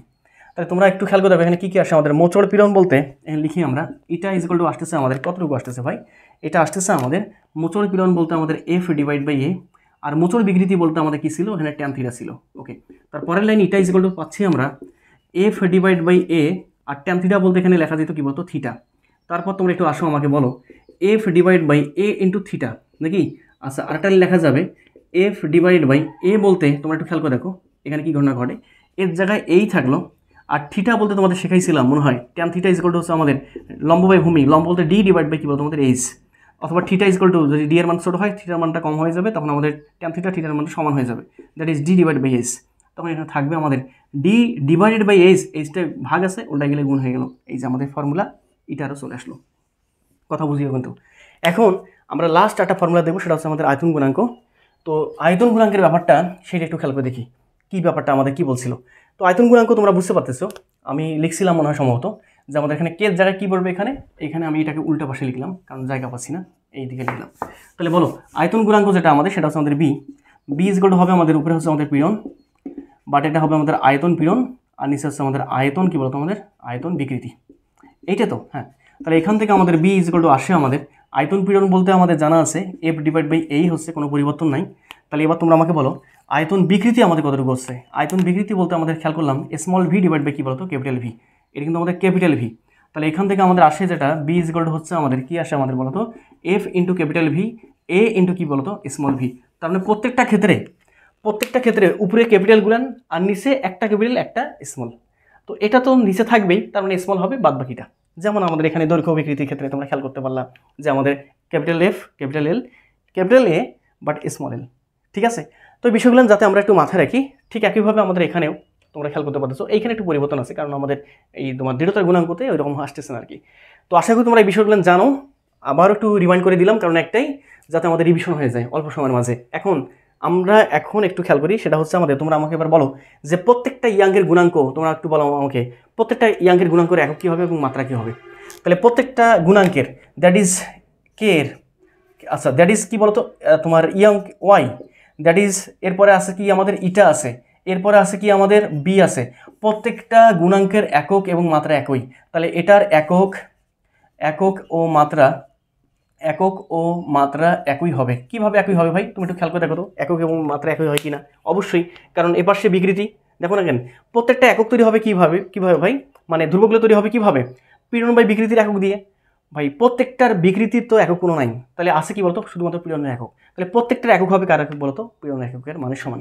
তাহলে আমি স্পষ্ট বুঝতে পারতেছি ইটা তারপর ওয়াই তারপর বি এর যে একক এবং মাত্রা হবে সেই মাত্রাগুলো হবে আমাদের পীড়নের একক এবং মাত্রার সমান, এবং যেখানে পীড়নের একক কি আমাদের সবার জানা আছে, পীড়নের একক কি নিউটন পার মিটার স্কয়ার, এবং একক কি তোমরা যদি একক না জানো লিখতে পারো তোমরা সুন্দরভাবে, বলের একক নিউটন বলতে বলের মাত্রা এম এল T⁻², আর নিচে হচ্ছে দৈর্ঘ্যের উপর স্কয়ার, ক্ষেত্রফলের মাত্রা এল স্কয়ার। তার মানে আমি স্পষ্ট বুঝতে পারতেছি এটা আসতেছে আমাদের mL⁻1 T⁻, কত বলতো আমাদের 2। এইটা হচ্ছে আমাদের প্রত্যেকটা গুণাঙ্কের মাত্রা এবং প্রত্যেকটা গুণাঙ্কের এটা কি বলতো আমাদের একক। তো আশা করি তোমরা এই প্রত্যেকটা গুণাঙ্ক সম্পর্কে A to Z একটা আইডিয়া পাইছো। এখন আমরা যে কাজগুলো করব, আমাদের পরীক্ষায় সবচেয়ে বেশি যেটা ইম্পর্টেন্ট সেটা হচ্ছে আমাদের ইয়াঙ্কের গুণাঙ্ক। পরীক্ষায় সবচেয়ে যেটা বেশি ইম্পর্টেন্ট সেটা হচ্ছে আমাদের ইয়াঙ্কের গুণাঙ্ক, ঠিক আছে। এবং এখান থেকে তোমাকে বলা যাবে, এখান থেকে তুমি বলতে পারবা যে কোন তারটা বেশি স্থিতিস্থাপক, আচ্ছা বলো তো, যদি পরীক্ষায় এখানে ক নাম্বার খ নাম্বারগুলোতে আসে, তোমরা একটু আমাকে বলো, এগুলোর কথা আমি একটু মিশাই দিলাম একদম।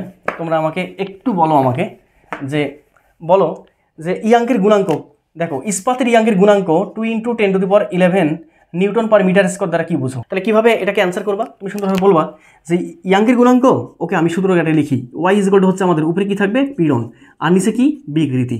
আচ্ছা এখন তুমি আমাকে বলো যে ইয়াঙ্কের গুণাঙ্ক ওয়াইটা কয়মাত্রিকভাবে হয় ভাই, এটা কত ডি বিকৃতি? এটা হচ্ছে আমাদের 1 ডি বিকৃতি।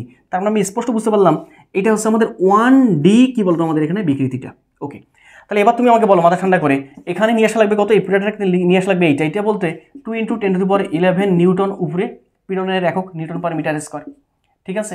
আর নিচে কি আমাদের বিকৃতি, বিকৃতি বলতে 1, বিকৃতি কোনো তো একক নাই, তাহলে এভাবে সংজ্ঞায়িত করতে হবে যে ইস্পাতের একক 1 ডি বিকৃতি মানে হচ্ছে ওয়াই, তার মানে ইস্পাতের একক দৈর্ঘ্য বিকৃতি করতে যদি তার পীড়ন 2 × 10⁻11 নিউটন পার মিটার স্কোয়ার প্রয়োজন হয়, তখন ইস্পাতের ইয়াঙ্কের গুণাঙ্ক হচ্ছে আমাদের এত। তাহলে ইস্পাতের ইয়াঙ্কের গুণাঙ্ক এত দ্বারা বোঝায় ওই ইস্পাতের একক দৈর্ঘ্য বিকৃতি করতে কতটুকু বলের দরকার হবে?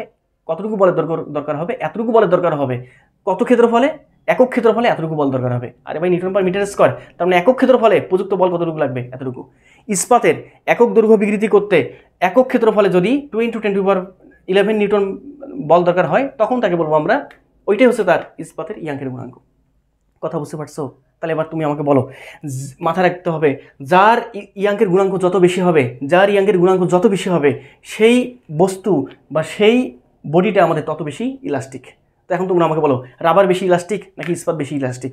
অবশ্যই রাবারটা কম ইলাস্টিক আর ইস্পাতটা বেশি ইলাস্টিক। কেন?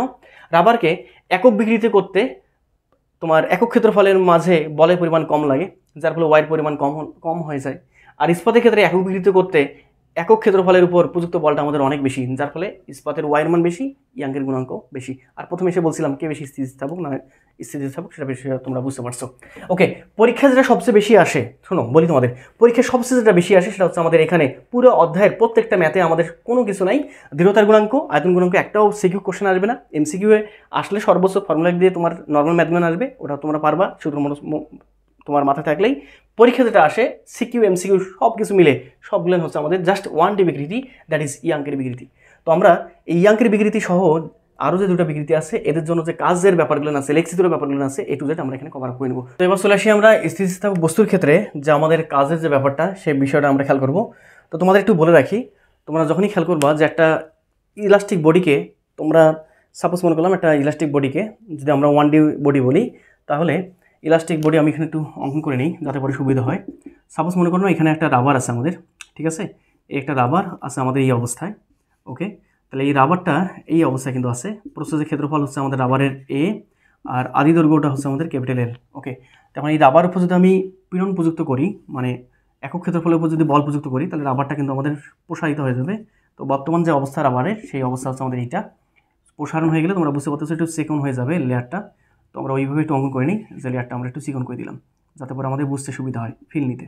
ওকে, তাহলে এখন এটা পরিবর্তিত দৈর্ঘ্য সেটা হচ্ছে আমাদের, এইটা হচ্ছে আমাদের এল ড্যাশ, আর এতটুকু হচ্ছে আমাদের এল, বুঝতে পারতেছো তোমরা। এখন তোমরা আমাকে বলো যে আমি এই রাবারকে এখান থেকে এই পর্যন্ত বাড়াইতে, অর্থাৎ এতটুকু বাড়াইতে সর্বোচ্চ বল নিছি আমি এখানে এফ পরিমাণ। সর্বোচ্চ বল কতটুকু ভাই বলো তো? এফ পরিমাণ। তাহলে বলো তো এই রাবারকে যদি আমি এখান থেকে এতটুকু প্রসারিত করি, তাহলে আমি মানুষটা দিয়ে যেহেতু এই রাবারকে প্রসারিত করছি, তার মানে আমি বাহ্যিক এজেন্ট কর্তৃক অবশ্যই এই রাবারকে এখান থেকে এখানে আনতে একটা কাজ করতে হবে। তাহলে এটা হচ্ছে এজেন্টের কাজ, বাট এই কাজটা রাবারটা কী করে রাখবে? সঞ্চয় করে রাখবে বিভব শক্তি হিসাবে। যখনই ছেড়ে দিব ওই বিভব শক্তির দ্বারা রাবার কী করবে? পূর্বের অবস্থায় ফিরে যাবে। তার মানে অবশ্যই আমি স্পষ্ট বুঝতে পারলাম যে আমি যখনই স্থিতিস্থাপক বস্তুকে আমি প্রসারিত করতে চাইবো, তখন অবশ্যই তার মাঝে একটা শক্তি সঞ্চয় করে থাকবে। সেই শক্তির মান কতটুকু সেইটা আমাকে বের করতে হবে।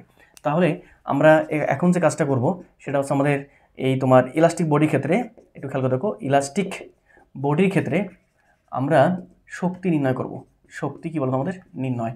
তো একটু খেয়াল করে দেখো, এটা খুব বেশি ইম্পর্টেন্ট, যেটা তোমাদের সিকিউয়ে কাজে লাগবে অনেক বেশি। ঠিক আছে, এখান থেকে আমাদের লেকচিত্র আমরা একটু পর পাবো। আগে তোমরা এটা দেখো, দেখার পর আমরা লেকচিত্রতে চলে যাব। মাথা ঠান্ডা করে এবার বলো, আচ্ছা এই প্রাথমিক অবস্থায় তোমরা একটু খেয়াল করে দেখো, যদি এটা রাবার হয় তাহলে রাবারের প্রাথমিক অবস্থায় এতটুকুকে প্রসারিত করতে কতটুকু বল লাগবে ভাই? খুব অল্প পরিমাণ বল লাগবে। অল্প পরিমাণ বলতে এখানে বললাম আমি এটা 1 নিউটন বল লাগছে মনে করলাম। তারপরেরটাকে এতটুকু পরিমাণ প্রসারিত করতে, তারপরটা এটা যেটা আছে এটাকে কয় নিউটন লাগবে, 1 নিউটনের চেয়ে বেশি মনে করলাম 2 নিউটন। তারপরেরটাকে এটা প্রসারিত করতে মনে করলাম বল লাগছে এবার 4 নিউটন। তার মানে আমি স্পষ্ট বুঝতে পারতেছি যত বেশি দূরত্ব অতিক্রম করবো, মানে যত বেশি প্রসারিত করতে থাকবো, এবার এতটুকু প্রসারিত করতে এবার হয়তো 10 নিউটন বল লাগবে। তারপর এভাবে করতে করতে সর্বোচ্চ কতটুকু বলো তো, এফ নিউটন। এখন এফের মান 50, 60, 100 যে কোনো একটা কিছু হতে পারে। তার মানে আমি স্পষ্ট বুঝতে পারতেছি এই রাবারের প্রত্যেকটা পয়েন্টে বলের মান কেমন নয় বলো তো ভাই, সমান নয়। যেহেতু বলের মান সমান নয়, তাহলে তোমরা আমাকে বলো, আমি যদি বলি যে ভাই এতটুকু জায়গা প্রসারিত করতে কতটুকু বল লাগবে, তুমি কিন্তু বলতে পারবে না যে 10 নিউটন বল লাগবে, বা বলতে পারবে না এফ নিউটন লাগবে। এফের মান মনে করলাম সর্বোচ্চ আমাদের, এফের মান মনে করলাম এটা 70 নিউটন। তুমি কি বলতে পারবা এখান থেকে এই এতটুকু জায়গায়, মাঝখানে এতটুকু জায়গা প্রসারিত করতে 70 নিউটন বল লাগবে? বলতে পারবো না। মাঝখানে এতটুকু প্রসারিত করতে আমি বলছি যে কোনো একটা জায়গা, প্রত্যেকটা জায়গার দৈর্ঘ্য কিন্তু আমাদের সমান, তাহলে যে কোনো একটা জায়গা প্রসারিত করতে কত বল লাগবে? 70 নিউটন। মানে যে কোনো একটা জায়গা এখানে হতে পারে সেটা, যেহেতু প্রত্যেকটা লেয়ার সমান, এই লেয়ার যত এই লেয়ার দৈর্ঘ্য তত, তাহলে প্রত্যেকটা জায়গার প্রসারণের জন্য সমান পরিমাণ বল না? বল ভিন্ন ভিন্ন পাচ্ছি আমি। তাহলে বল যদি ভিন্ন ভিন্ন হয়, তাহলে আমি স্পষ্ট বুঝতে পারতেছি এখান থেকে কাজ বের করাটা তো খুব কঠিন। কারণটা কি, আমরা বুঝতে পারতেছি শক্তি নির্ণয়, শক্তি বলতে কিন্তু কাজ মানে হচ্ছে ব্যক্তি শক্তি। তাহলে আমি স্পষ্ট বুঝতে পারতেছি আগে কাজ বের করি এজেন্ট কর্তৃক কাজ। তাহলে এই যে এজেন্ট কর্তৃক কাজটা, এই কাজটাই হবে আমাদের রাবারের সঞ্চিত শক্তি। ওকে ফাইন। তাহলে কাজ মানে আমাদের জানা আছে বল গুণন হচ্ছে আমাদের স্মরণ। এখন কথা হচ্ছে ভাই আমাদের স্মরণ তো জানা আছে, স্মরণ কতটুকু ভাই? এই এতটুকু। এতটুকু বলতে স্মরণ জানা আছে আমাদের এল। এখন বল কতটুকু? বল কি এফ 70 প্রত্যেকটা জায়গায়? অ্যান্সার হচ্ছে না। তাহলে কোথাও 1 নিউটন, কোথাও 2, 4, 10, 50, 60 এভাবে আসতে পারে। তার মানে বলটা পরিবর্তন হচ্ছে। তার মানে আমি স্পষ্ট বুঝতে পারতেছি এখানে পরিবর্তনশীল বল দ্বারা কাজ বের করতে হবে, হয় ইন্টিগ্রেশন করতে হবে, আর নতুবা একটা ওয়ে আছে সেটা হচ্ছে আমাদের কী করতে হবে, গড় কাজ বের করতে হবে। গড় বলটা, মোট কাজ বের করার জন্য গড় বল দরকার। কারণটা কি জানো? দেখো প্রাথমিক অবস্থায়, এখানে প্রাথমিক অবস্থায় বলের মানটা 0 হবে, ঠিক আছে? দেখো প্রাথমিক অবস্থা বল 0, তারপর এটা বাড়তে সর্বোচ্চ বল এফ। তাহলে আমি কাজ করি, বল যেহেতু পরিবর্তন হচ্ছে, আমি এভাবে চালাই করে বলতে পারি যে ভাই এখানে প্রত্যেকটা এতটুকু জায়গাতে যে পরিমাণ বল লাগছে সে বলটা হচ্ছে আমাদের গড় বল। এইটার কি বল? গড় বল। তাহলে কি আমার কথা সঠিক হবে না? হ্যাঁ অবশ্যই সঠিক হবে, কারণ প্রত্যেকটা জায়গায় বলের পরিমাণ ভিন্ন। কিন্তু যদি গড় বল বলি তাহলে প্রত্যেকটা জায়গায় আমাদের প্রসারিত করতে বলের মান, গড় বলের মান সমান। তাহলে একটা কাজ করি, বলছি ভাই গড় বল হবে আমাদের প্রত্যেকটা জায়গায় স্মরণ করতে, তোমার বলটা যেটা লাগবে সেটা হচ্ছে গড় বল। গড় বল করতে হবে কার কার? 0 নিউটন আর কত এফ নিউটন। তাহলে বলো গড় বল যদি আমি করতে চাই, গড় বল এখন এটা আসতেছে, দেখো গড় বলের ক্ষেত্রে ইনিশিয়াল বল হচ্ছে আমাদের 0, ফাইনাল বল কতটুকু আমাদের সেটা এফ। একে 2 দ্বারা ভাগ করলাম কারণ 2টা পয়েন্ট নিয়ে কাজ করতেছি। তাহলে আসে আমাদের গড় বল কত বলতো F/2। তাহলে প্রত্যেকটা পয়েন্টে যে বলটা লাগছে সেই বলটা হচ্ছে আমাদের F/2। তাহলে বল এবার মাথা ঠান্ডা করে বলো, প্রত্যেকটা বল যখন আমাদের F/2 মানে গড় বল লাগছে F/2 করে, তাহলে মোট স্মরণ কত বলো তো? আরে ভাই এতটুকু স্মরণের জন্য বল কতটুকু আমাদের? গড় বল সেটা F/2 এতটুকু স্মরণের জন্য। এবার মোট স্মরণের জন্য কাজ কতটুকু হবে বলবো? এবার মোট স্মরণের জন্য কাজ হবে আমাদের গড় বল ইনটু হচ্ছে আমাদের এল। আরে ভাই খেয়াল করে দেখো না কেন, আমি যদি কাজ করে দিই এই পয়েন্টে যদি আমি বলি এই পয়েন্টে আমি F/2 এর সঙ্গে গুণ করলাম এতটুকু দৈর্ঘ্য, তাহলে কাজ পাবো কতটুকুর জন্য বলতো ভাই? এতটুকুর জন্য কাজ পাবো, এতটুকু স্মরণের জন্য কাজ। আবার এই পয়েন্টে যদি আমি F/2 ইন্টু এই স্মরণটা গুণ করে দিই তাহলে এতটুকু স্মরণের জন্য কাজ পাবো। তাহলে আমার দরকার কতটুকু বলতো ভাই? এল দৈর্ঘ্য স্মরণের জন্য, মানে এল পরিমাণ প্রসারণ করার জন্য আমাদের কাজের মান দরকার। তাহলে এটা কাজ করি না কেন, F/2 এর সঙ্গে যতটুকু দরকার ততটুকু দৈর্ঘ্য গুণ করে দিই, কাজ তো শেষ। তাহলে মোট কাজ পাবো, মোট কাজ বলতে এখান থেকে এখান পর্যন্ত। তাহলে তোমরা আমাকে বলো এখানে বলের মান হচ্ছে আমাদের F/2 আর স্মরণটা হচ্ছে আমাদের, মোট স্মরণ হচ্ছে আমাদের এল, যেহেতু এল পরিমাণ দৈর্ঘ্যের আমাদের কাজ দরকার। তাহলে এখান থেকে আমাদের আসতেছে হাফ ইন্টু এফ ইন্টু হচ্ছে আমাদের কি বলতো স্মল এল। তাহলে তোমরা আমাকে বলো এটা হচ্ছে এজেন্ট কর্তৃক কাজ, আর এই কাজটা কে সঞ্চয় করে রাখবে? এই রাবারটা। তাহলে আমি বলতে পারবো যে ইলাস্টিক বডির সঞ্চিত শক্তি, আমরা এইভাবে লিখি ইলাস্টিক বডির সঞ্চিত শক্তি, এইটা হবে আমাদের half into F into L. এখন তুমি আমাকে বলো মাথা ঠান্ডা করে, একটু আগে আমরা এই রাবার যেহেতু 1D বডি, তার মানে আমি স্পষ্ট বুঝতে পারতেছি এর ইয়াঙ্কের গুণাঙ্ক পাওয়া যাবে। ইয়াঙ্কের গুণাঙ্ক y ইকুয়াল টু হবে আমাদের এফ, কী ছিল? F/a small l divide by capital L. পরের লাইনে আমরা লিখছিলাম কি লিখছিলাম? y ইকুয়াল টু হচ্ছে আমাদের কী ছিল? আমাদের এফ ক্যাপিটাল এল এ ইন্টু কী বলতো স্মল এল। এখন যদি আমি এখান থেকে স্মল এল এর মানটা বের করে নেই, অথবা হ্যাঁ এখান থেকে যদি আমি এফ এর মানটা বের করে নিই, এফের মানটা যদি এখান থেকে বের করে নিই দেখি তো আমাদের কি আসে। এখান থেকে যদি আমি এফের মানটা বের করে নিই, এফ ইজ ইকুয়াল টু আসতেছে আমাদের y/a স্মল এল, নিচে হচ্ছে কি এল বলতো? ক্যাপিটাল এল। এখন এই এফের মানটা যদি আমি এখানে বসাই দিই তখন আমাদের আসে কি বলতো? সঞ্চিত শক্তি যদি আমি প্রকাশ করি ইউ দ্বারা, তাহলে ইউ ইজ ইকুয়াল টু হচ্ছে আমাদের হাফ ইন্টু, আগের তো সূত্রটা ছিল এফ ইন্টু এফ, দেখো ইউ ইজ ইকুয়াল টু হচ্ছে আমাদের, আচ্ছা লিখি আগে, half into F into L, এটা তো একটা থাকলোই, আরও একটা সূত্র পাচ্ছি, ইউ ইজ ইকুয়াল টু হচ্ছে আমাদের হাফ ইন্টু এফের জায়গায় লিখবো আমি Y a small l divide by capital L into কি বলো তো আগের স্মল এলটা। তাহলে এখান থেকে আসে আমাদের ইউ ইজ ইকুয়াল টু হচ্ছে আমাদের হাফ ইন্টু, বলো হাফ ইন্টু ওয়াই, এভাবে লিখি একবারে, ওয়াই এ এল স্কোয়ার, দেখো না কেন একটু খেয়াল করে দেখো, Y A L square divide by 2 into কী বলো তো আমাদের ক্যাপিটাল এল। এই তাহলে তোমরা আমাকে বলো মাথা ঠান্ডা করে, মোট সঞ্চিত শক্তি স্থিতিস্থাপক বস্তুর ক্ষেত্রে মোট সঞ্চিত শক্তি কতটুকু, সেটা ইউ ইজ ইকুয়াল টু হচ্ছে আমাদের Y L square divide by twice L অথবা হাফ ইন্টু এফ ইন্টু কী বলো আমাদের এল, এটা আমরা পেয়ে গেছি। এখন এখান থেকে আরেকটা বিষয় আছে, আমাদের প্রায় অধ্যায়ে কিন্তু আমরা প্রায় শেষের দিকে চলে আসছে, একটা শেপে চলে আসছে। এখন তোমরা আমাকে বলো, আমরা এখানে শক্তি নির্ণয় করলাম মোট শক্তিটা, ওকে। এখন যদি আমাকে বলা হয় যে একক আয়তনে সঞ্চিত শক্তি কত, কী আয়তনে, একক আয়তনে, তো আমরা এখন একক আয়তনে সঞ্চিত শক্তিটা বের করে নেব। তাহলে আমি একটু লিখে নিই যে আমাদের একক আয়তনে, সুন্দরভাবে লিখে নিব তোমরা, একক আয়তনে সঞ্চিত শক্তি আমরা এবার বের করতে চাচ্ছি। আচ্ছা তাহলে তোমরা আমাকে বলো মাথা ঠান্ডা করে, একক আয়তনে সঞ্চিত শক্তি আমরা বের করতে চাচ্ছি। আচ্ছা এখানে কতটুকু আয়তনে সঞ্চিত শক্তি বের হয়ে গেছে, এতটুকু আয়তনে। আরে ভাই রাবারের আয়তন কতটুকু ছিল আদি অবস্থায়, এতটুকু আয়তনে সঞ্চিত শক্তি কতটুকু, সেটা এতটুকু। তাহলে বলো এইখানে আয়তন কতটুকু দেখি তো, এই আদি অবস্থায় আয়তন কতটুকু ছিল, দৈর্ঘ্য ছিল ক্যাপিটাল এল, প্রস্থচ্ছেদের ক্ষেত্রফল ছিল এ, তাহলে আয়তন হবে আমাদের, আদি আয়তনটা ছিল আমাদের এ ইন্টু কি এল বলো তো ক্যাপিটাল এল। তাহলে বলো এ ইন্টু ক্যাপিটাল এল আয়তনে শক্তি কতটুকু ছিল, সেটা শক্তি ছিল এই যে এইটা half into F into small L. তাহলে অতএব একক আয়তনের শক্তি হবে আমাদের কতটুকু হবে, একক আয়তনের শক্তি, আচ্ছা এটাকে এইভাবে বলি, শক্তি ছিল আমাদের ইউ পরিমাণ, এই যে ইউতে লেখা আছে, তাহলে একক আয়তনের শক্তি হবে আমাদের ইউ ডিভাইড বাই এই যে এল দ্বারা ভাগ। এই যে শক্তিটা একক আয়তনে, এটাকে আমরা বলবো ইউ ড্যাশ, কি ড্যাশ, ইউ ড্যাশ, একটু মাথা রাখবা বিষয়গুলো, ইউ ড্যাশ। তাহলে বলো u dash is equal to হচ্ছে আমাদের একক আয়তনের সঞ্চিত শক্তি, তাহলে এটা কতটুকু হবে, ইউ বলতে half into F into L, এই যে দেখা যাচ্ছে হাফ, এই যে সঞ্চিত শক্তি ইউ ইজ ইকুয়াল টু হচ্ছে আমাদের মোট সঞ্চিত শক্তি, ইউ ইজ ইকুয়াল টু হচ্ছে আমাদের half into F into L. তাহলে বসাই দাও half into F into small এল, একে ভাগ করতে হবে কি দ্বারা, এ ইন্টু ক্যাপিটাল এল দ্বারা। তাহলে সাজায় লিখলে u dash is equal to আসে আমাদের হাফ থাকলো ইন্টু এফ বাই এ, সাজায় লিখলাম স্মল এল ডিভাইড বাই কি এল বলতো ক্যাপিটাল এল।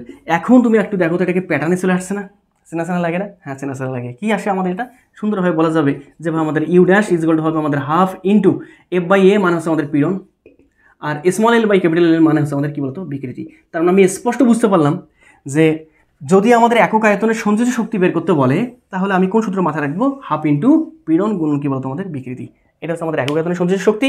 মোট শক্তি বের করতে বললে half into F into small এল, অথবা তোমার মোট শক্তি ইজ ইকুয়াল টু হচ্ছে আমাদের Y L square divide by কত বলতো টুয়াইস এল। তো তোমরা এই কয়েকটা বিষয় জাস্ট একটু মাথায় রাখবা। তো আমরা এতক্ষণ পর্যন্ত যে বিষয়গুলো খেয়াল করলাম সেটা হচ্ছে আমাদের 1Dর ক্ষেত্রে খেয়াল করে দেখবো, আমরা যে কাজটা করলাম সেটা হচ্ছে আমাদের 1D বডিতে আমাদের মোট কাজটা বের করলাম, এবং সেটা কী ছিল আমাদের মোট কাজ অথবা সঞ্চিত শক্তি, এটা ছিল আমাদের ইউ সমান ছিল আমাদের হাফ ইন্টু তারপর এফ ইন্টু স্মল এল, অথবা এটাকে আরেকভাবে ডিফাইন করছিলাম, ইউ ইজ ইকুয়াল টু হচ্ছে আমাদের half into Y A L square divide by কী বলতো আমাদের এখানে একবারে বলি Y L square divide by কত বলতো টুয়াইস এল। আর একক আয়তনের সঞ্চিত শক্তি যেটা পাচ্ছিলাম আমরা সেটাকে আমরা বলছিলাম ইউ ড্যাশ, এবং এটা কী ছিল আমাদের, এটা ছিল আমাদের হাফ ইন্টু তারপর এখানে কী ছিল পীড়ন ছিল, আর এখানে লাস্টে এসে আমরা কী পাইছিলাম বলতো বিকৃতি। এটা 1Dর ক্ষেত্রে। তো একইভাবে আমরা কিন্তু চাইলে 2Dর ক্ষেত্রেও কাজটা বের করতে পারি, এবং একক আয়তনের সঞ্চিত শক্তি অর্থাৎ মোট শক্তি এভাবে কিন্তু বের করতে পারি। তো 2Dর ক্ষেত্রে কতটুকু বিষয়গুলো আসে সেটা তোমরা একটু দেখে রাখো, এটা ডেরিভেশন করা লাগে, বাট যেহেতু তোমাদের এই 2D এবং 3D ক্ষেত্রে কখনো কাজ বের করা সংক্রান্ত আসে নাই, তোমরা একটু জাস্ট দেখে রাখো, জাস্ট এইটা এতটুকু বিষয়। তাহলে 2D ক্ষেত্রে মোট যে সঞ্চিত শক্তি সেটা হচ্ছে আমাদের ইউ, যদি ইউ বলি তখন আমাদের এটা হবে half into F into, compare করো এখানে কি ছিল আমাদের পরিবর্তনটা ছিল, 2D ক্ষেত্রে পরিবর্তনটা কোনটা ছিল মনে আছে না তোমাদের, করেছিলাম প্রথমেই বেসিক কনসেপ্টটা, যে আমাদের এই রকমটা ছিল, এটাকে বলছিলাম আমরা থিটা, এটাকে বলছিলাম এইচ, এটাকে বলছিলাম ডি। তাহলে এখানে পরিবর্তন বলতে ডিটাকে বোঝাচ্ছে, তার মানে এখানে হবে আমাদের ডিটা। আর যখন আমি ইউ ড্যাশ বের করব তখন যে ঘটনা ঘটবে সেটা হচ্ছে আমাদের হাফ ইন্টু ওই পীড়ন ইন্টু হচ্ছে আমাদের বিকৃতি, এটা আমাদের কিন্তু ফিক্সড থাকবে। তার মানে এখানে যে পীড়নটা নিতে হবে সেটা হচ্ছে আমাদের 2D পীড়ন, দ্যাট ইজ মোচড় পীড়ন, আর এখানে বিকৃতি যেটা হবে সেটা হচ্ছে আমাদের মোচড় বিকৃতি। সো বিষয়গুলো যাতে আমরা একটু মাথায় রাখি। আর সুন্দরভাবে লিখতে চাইলে u dash is equal to হচ্ছে আমাদের হাফ ইন্টু পীড়ন বলতে আমাদের এফ বাই এ, আর বিকৃতি বলতে আমাদের এখানে যেটা আসবে সেটা হচ্ছে আমাদের ডি ডিভাইডেড বাই, খেয়াল করে দেখো, এইচ। ঠিক আছে, আর এখানে যেটা আসতো সেটা হচ্ছে আমাদের you dash is equal to হচ্ছে আমাদের half into F divide by এ, আর বিকৃতি বলতে আমাদের এখানে স্মল এল ডিভাইড বাই কি বলতো ক্যাপিটাল এল। তো এই ছিল আমাদের 2D ক্ষেত্রে। আর 3D ক্ষেত্রে একটু তোমরা দেখে রাখো, 3D ক্ষেত্রে আমাদের যে কাজটা বা সঞ্চিত শক্তি যেটা, সেটা আমাদের মোট সঞ্চিত শক্তি যদি আমি বলি বের করি, তাহলে ইউ ইজ ইকুয়াল টু হবে আমাদের হাফ ইন্টু, দেখো 3D ক্ষেত্রে একটু ব্যতিক্রম আছে, সেটা হচ্ছে আমাদের এফের জায়গায় এখানে আমাদের কাজ যেটা করবে সেটা হচ্ছে আমাদের প্রেশার মানে পি ইন্টু আমাদের এখানে কি বলতো স্মল ভি। স্মল ভি বলতে বোঝাচ্ছি যেটা পরিবর্তনটা, আমাদের পরিবর্তিত আয়তনটা, হ্যাঁ, আয়তনের পরিবর্তনটা, পরিবর্তিত আয়তন না, আয়তনের পরিবর্তনটা। তাহলে এখান থেকে আমাদের you dash is equal to হবে কতটুকু, ইউ তো আমরা পাচ্ছি, তাহলে ইউ ড্যাশ আগের মতোই করে হবে, সেটা কি আমাদের হাফ ইন্টু এখানে পীড়ন, দ্যাট ইজ আয়তন পীড়ন, আর এখানে হচ্ছে আমাদের আয়তন বিকৃতি, দ্যাট ইজ এখানে আমরা লিখে ফেলি আয়তন হচ্ছে আমাদের বিকৃতি। তাহলে এখান থেকে আমাদের ইউ ড্যাশ সময় লেখা যাবে হাফ ইন্টু পীড়ন বলতে আমাদের এখানে লেখা যাবে এফ বাই এ, আর বিকৃতি বলতে আয়তন বিকৃতি বলতে স্মল ভি ডিভাইড বাই কি বলতো ক্যাপিটাল ভি। তো আসলে বেসিক্যালি এখান থেকেও কিন্তু একটা বিষয় ফিল করা যায়। খেয়াল করে দেখো আমাদের এখানে পি হবে, কেন জানো, খেয়াল করে দেখো এটা তো মোট শক্তি। তো আমি যদি সেই একক আয়তনের সঞ্চিত শক্তি বের করতে চাই, সেটা কিন্তু আমাদের এইটা, তাহলে এটা u dash is equal to হবে আমাদের জাস্ট আয়তন দ্বারা ভাগ করতে হবে, তখন আমাদের আসে হাফ ইন্টু পি ইন্টু আয়তন দ্বারা ভাগ করলে আদি আয়তন দ্বারা ভাগ করলাম এই পুরোটাকে। তাহলে এখানে আমাদের আসে কি দেখো তো, খেয়াল করে দেখো হাফ ইন্টু পি বলতে হচ্ছে চাপ, প্রেশার যেটা আমাদের বলতেছি আমরা, তাহলে পি হচ্ছে আমাদের প্রেশার, প্রেশার বলতে আমাদের এফ বাই এ, আর ইন্টু ভি ডিভাইড বাই কি বলতো ক্যাপিটাল ভি, এইটা হচ্ছে আমাদের ইউ ড্যাশ। তো এইখানে একটু ব্যতিক্রম পরিলক্ষিত তোমাদের হবে হয়তো বা, তো তোমরা এই বিষয়টা মাথায় রাখবা, যেখানে চাপ হবে না, এখানে হবে আমাদের প্রেশার। ঠিক আছে, তো আয়তন বিকৃতির ব্যাপারগুলো আমরা বুঝতে পারছি, মানে তিনটা ক্ষেত্রেই আমরা মোট কাজ এবং একক আয়তনের সঞ্চিত শক্তি, এটা আমরা বিষয়গুলো বুঝতে পারছি। আয়তন বিকৃতি নিয়ে একটু কথা আছে, যেহেতু আমরা এই পুরো বিষয়টা বুঝতেই পারতেছি, আমি এটা একটু মিশাই দিলাম। ঠিক আছে, আমি আয়তন বিকৃতি নিয়ে একটু কথা বলি অল্প একটু, কারণ এখানে একটা আয়তন বিকৃতির আবার একটা বিপরীত রাশি আছে, তোমরা এই বিষয়টা একটু মাথায় রাখবে সুন্দরভাবে, একটু বিষয়গুলো খেয়াল করে দেখো। তো এইবার একটু খেয়াল করে দেখো, আমি বললাম যে স্বাভাবিক অবস্থায় যে নর্মাল যে আয়তনটা ছিল, সেই আয়তনটা ছিল আমাদের এইটা, এবং এটাকে আমরা বলছিলাম ক্যাপিটাল ভি। তো বুদবুদ যদি মনে করি পানি তলদেশে গেলে এটা আয়তনটা সংকুচিত হয়ে যাবে, আয়তন ছোট হয়ে গিয়ে যে আয়তনটা সেটাকে আমরা বলছিলাম ভি ড্যাশ, আর আয়তনের যে পরিবর্তনটা সেটা ছিল আমাদের এইটা, এটাকে আমরা বলছিলাম ছোট ভি, স্মল ভি। তো একটু খেয়াল করে দেখো, আমি যদি বলি যে আমাদের এখানে বিকৃতি কত হবে, আয়তন বিকৃতি, তাহলে আমরা লিখছিলাম যে আমাদের আয়তন যে বিকৃতি ছিল, সে আয়তন বিকৃতি ছিল আমাদের কি ছিল, সেন্স, উপরে সেন্স বলতে ভিটা, আর ইনিশিয়াল ছিল নিচে, ইনিশিয়াল বলতে আমাদের ক্যাপিটাল ভি। একটু বড় করে দিই তাহলে সুবিধা হবে। তাহলে একটু খেয়াল করে দেখো এখানে ঘটনাটা ঘটতেছে কি, এই স্মল ভি দ্বারা আসলে বেসিক্যালি বোঝাচ্ছে কি, এই স্মল ভি দ্বারা বোঝাচ্ছে, এতটুকু দ্বারা বোঝাচ্ছে আয়তনের পরিবর্তন, ভি দ্বারা বোঝাচ্ছে আয়তনের পরিবর্তন মানে শেষ মানে আদি। ঠিক আছে, শেষ বলতে আমাদের ভি ড্যাশ, আদি বলতে আমাদের ক্যাপিটাল ভি। তাহলে শেষটা তো ছোট এখানে, আর ইনিশিয়ালটা আমাদের বড়, যার ফলে আমাদের এখানে আয়তনের পরিবর্তনটা এখানে যেটা আসে সেটা হচ্ছে নেগেটিভ, যার ফলে মাইনাস ভি ডিভাইড বাই কি বলতো ক্যাপিটাল ভি। তো মাথায় রাখবা আয়তন বিকৃতির ক্ষেত্রে অবশ্যই এটা কী হবে, নেগেটিভ হবে, এইখানে সামনে একটা নেগেটিভ সাইন চলে আসবে, কারণটা কি, এটা দ্বারা বোঝাচ্ছে যে আসলে আমাদের আয়তনের পার্থক্যটা নেগেটিভ, এই বিষয়টা মাথায় রাখবা। আরেকটা বিষয় তোমাদের এখানে বলি আয়তন বিকৃতি সংক্রান্ত, সেটা হচ্ছে আমাদের যদি আমরা এটা বুঝে থাকি তাহলে কোনো সমস্যা নেই। আয়তন বিকৃতির একটা বিপরীত রাশি আছে, দিনের বিপরীত রাত, রাতের বিপরীত দিন, ছেলে বিপরীত মেয়ে, এরকমভাবে আয়তন বিকৃতির একটা বিপরীত রাশি আছে, যাকে আমরা বলি সংনমতা। তো আমরা একটু লিখে নেই যে আমাদের আয়তন বিকৃতি হচ্ছে আমাদের বি দ্বারা প্রকাশ করছিলাম, তাহলে আয়তন বিকৃতির একটা বিপরীত রাশি কীভাবে লিখতে হয়, 1 ডিভাইড বাই কি ওইটা বলতে সংনমতা। তাহলে এটা হচ্ছে আমাদের সং, দেখো তো আমাদের ন মো কী বলতো আমাদের তা। তো আয়তন বিকৃতির বিপরীত রাশিকে আমরা বলি যদি সংনমতা, তাহলে এখান থেকে আমি স্পষ্ট বুঝতে পারতেছি 1 বাই সংনমতা মানে আয়তন বিকৃতির বিপরীত রাশি হচ্ছে আমাদের সংনমতা। তাহলে আয়তন বিকৃতিকে আমরা এভাবে বলতে পারবো, এটা যদি সংনমতা হয় তাহলে এটা হবে আমাদের অসংনমতা। কথা কি বুঝতে পারছো, এটা হবে আমাদের কি কি বলতো আমাদের নমতা। তাহলে মাথায় রাখবা আয়তন বিকৃতির একটা নাম আছে, সেটা হচ্ছে আমাদের অসংনমতা। তাহলে একটু খেয়াল করে দেখো, মাথা ঠান্ডা করে দেখো যে আমাদের এখানে সংনমতা, তাহলে আমি একটু খেয়াল করে দেখি এখানে সংনমতা ইজ ইকুয়াল টু হচ্ছে আমাদের 1 ডিভাইড বাই বি। তাহলে তোমরা একটু খেয়াল করে দেখো তো, আমরা খেয়াল করছিলাম আয়তন বিকৃতি ভি যেটা ছিল সেটা ছিল আমাদের F capital V A into কী বলতো স্মল ভি। তাহলে একটু খেয়াল করে দেখো, এবার 1 ডিভাইড বাই বি এর জায়গায় যদি আমি এটা বসাই দিই, তাহলে আসতেছে আমাদের F into capital v divide by a into small v. তাহলে এখান থেকে লেখা যাবে এ ইন্টু স্মল ভি, ভাগে উল্টাই গেল, আর নিচে হচ্ছে আমাদের কী বলতো এফ ক্যাপিটাল ভি। তো এইটাই হচ্ছে আমাদের কী বলতো খেয়াল করে দেখো নমতা, এই সংনমতার আমাদের ফর্মুলা। এটাকে আরও একটুভাবে মডিফাই করা যায়, কীভাবে মডিফাই করা যায় তোমরা একটু নিজেরা দেখতে পারবা। আমাদের এখানে একটু খেয়াল করে দেখো, এখানে মডিফাই অনেকভাবে করা যায়। আমরা চাপকে নিয়ে আসতে পারি। তো খেয়াল করে দেখো, আমরা জানি যে আমাদের পি সমান হচ্ছে আমাদের, খেয়াল করে দেখো, পি সমান হচ্ছে আমাদের এফ ডিভাইড বাই এ, তাই তো? তাহলে তোমরা এবার বলতো আমাকে 1/p সমান লেখা যাবে না? 1/p সমান লেখা যাবে, কি লেখা যাবে? এ ডিভাইড বাই এফ। হ্যাঁ, লেখা যাবে। তাহলে এ ডিভাইড বাই এফ মানে লেখা যাবে যে আমাদের এখানে প্রেশার, দ্যাট ইজ পি, আর এখানে ক্যাপিটাল ভি, আর এখানে কি বলতো স্মল ভি। চাইলে এটাকে এভাবেও রিপ্রেজেন্ট করা যাবে। তো যাই হোক, তোমাদের কাছে এতটুকু এক্সপেকটেশন করবো আমি, বা প্রত্যাশা রাখবো যে তোমাদের এই বিষয়গুলো তোমরা অনায়াসে সব কিছু বুঝতে পারছো। এখন যে কাজটা করবো সেটা হচ্ছে আমাদের ওই পীড়ন ভার্সেস বিকৃতি ক্ষেত্রে যে আমাদের লেখচিত্র হয়, সেই লেখচিত্রগুলো আমরা খেয়াল করবো। আমরা এত কিছু করলাম, এখন জাস্ট একটু লেখচিত্র খেয়াল করবো। লেখচিত্র খেয়াল করার পর আমরা কিছু গাণিতিক সমস্যা সমাধান করবো। আচ্ছা, লেখচিত্র সমাধান করার পূর্বে তোমাদের যেহেতু তোমরা অনেক কিছু অলরেডি বুঝে ফেলছো, আমরা শক্তি থেকে শুরু করে সব কিছুই আমরা বুঝতে পারছি। আচ্ছা, লেকচারটাকে শেষ করি, সবগুলো A to Z শেষ করার পর এইটার যে কয়েকটা কনসেপ্ট আছে, এই কনসেপ্ট সংক্রান্ত আমরা ম্যাথগুলো দেখে নিব ইনশাল্লাহ। ঠিক আছে, এখন একটু আসি, মাথা ঠান্ডা করে এবার খেয়াল করে দেখো। আমাদের এবার লেখচিত্র একটু বিষয়টা আমরা একটু ক্লিয়ার করে নিই, লেখচিত্রের ব্যাপারটা। তো লেখচিত্র হবে আমাদের যেটা, সেটা হচ্ছে আমাদের এই বরাবর হবে আমাদের বিকৃতি, মাথা ঠান্ডা করে সুন্দরভাবে খেয়াল করবা। আর এই বরাবর হবে আমাদের কি বলতো, আমাদের পীড়ন। তো একটু খেয়াল করে দেখো, পীড়ন ভার্সেস বিকৃতি লেখচিত্র কেমন হয় ইলাস্টিক বডি ক্ষেত্রে, সেটা আমরা দেখতে চাচ্ছি। আচ্ছা, তুমি একটু ফিল করো নাও তো, একটা রাবার তোমার সামনে দেওয়া আছে, একটা রাবার তুমি কেটে রাখছো এইভাবে, টাকা বাঁধা যে রাবারগুলো, সেই রাবারগুলো ফিল করো, একটু একটু গেস করো চোখ বন্ধ করে। তো রাবারটাকে একটা নির্দিষ্ট সীমা পর্যন্ত তুমি যদি টেনে ছেড়ে দাও, তাহলে সে পূর্বের অবস্থায় ফিরে যাবে, কোনো পরিমাণ বিকৃতি ঘটবে না। ঠিক আছে, যে নির্দিষ্ট সীমা পর্যন্ত টেনে ছেড়ে দিলে পূর্বের অবস্থায় ফিরে যায়, ওইটা হচ্ছে তার ইলাস্টিক পয়েন্ট বা ইলাস্টিক সীমা। এবং এই পয়েন্ট পর্যন্ত দেখো পীড়ন বিকৃতি সমানুপাতিক হুকের সূত্র অনুসারে। ওকে, কিন্তু যখনই তুমি ইলাস্টিক লিমিটটা ক্রস করে ফেললা এবং ক্রস করে ফেলে দিয়ে তুমি টেনে ছেড়ে দিছো, তখন তুমি দেখবা রাবারটা একটু বাড়ছে, তার মানে তার একটা স্থায়ী বিকৃতি ঘটছে। কথা বুঝিও। ওকে, এখন তুমি যদি আরও একটু প্রসারিত করো, যেখানে টানলে পরে স্থায়ী বিকৃতি ঘটে, যে পর্যন্ত নিয়ে গেলে টেনে টেনে নিলে পরে, তার সে যদি ওই পয়েন্টকে তুমি ওই পয়েন্টে তুমি যদি ওইভাবে ধরে রাখো, এই যে ধরে রাখো, তুমি দেখবা রাবার অটোমেটিক্যালি অল্প পীড়নে বেশি পরিমাণ বিকৃতি করতেছে, মানে অটোমেটিক্যালি বাড়তেছে। বাড়তে বাড়তে তুমি দেখবা কোনো একটা সময় তার একটু পরেই তুমি দেখবা রাবার একদম চিকন হয়ে গেছে। রাবার একদম যখন চিকন হয়ে যাবে, তুমি দেখবা তার একটু পরেই রাবারটা খুব বেশি প্রসারিত হয়ে গেছে, খুব বেশি বিকৃতি, এবং তার পর মুহূর্তে তুমি দেখবা রাবার অটোমেটিক্যালি ছিঁড়ে গেছে। তো এই যে রাবার যে ভারের কারণে ছিঁড়ে গেল, এটা হচ্ছে তার অসহ ভার। যে বলের কারণে ছিঁড়ে গেল, সেটা হচ্ছে অসহ বল। যে পীড়নের কারণে ছিঁড়ে গেল, সেটা হচ্ছে অসহ পীড়ন। ব্যাপারটা কী হয়েছে, নির্দিষ্ট লিমিট পর্যন্ত স্থিতিস্থাপক বস্তুকে টেনে ছেড়ে দিলে সে পূর্বের অবস্থায় ফিরে যায়, কোনো পরিমাণ স্থায়ী বিকৃতি ঘটে না, দৈর্ঘ্য যা ছিল তাই থাকে।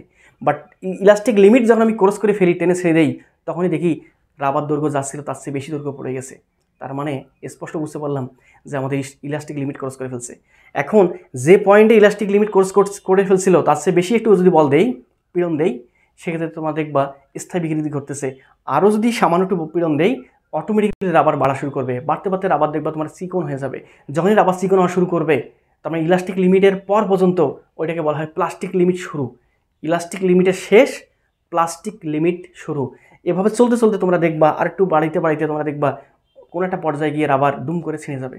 আজ রাবার যে পয়েন্টে ছিঁড়ে যাবে, এইটা হচ্ছে তার অসহ পীড়ন, যে পীড়নের কারণে।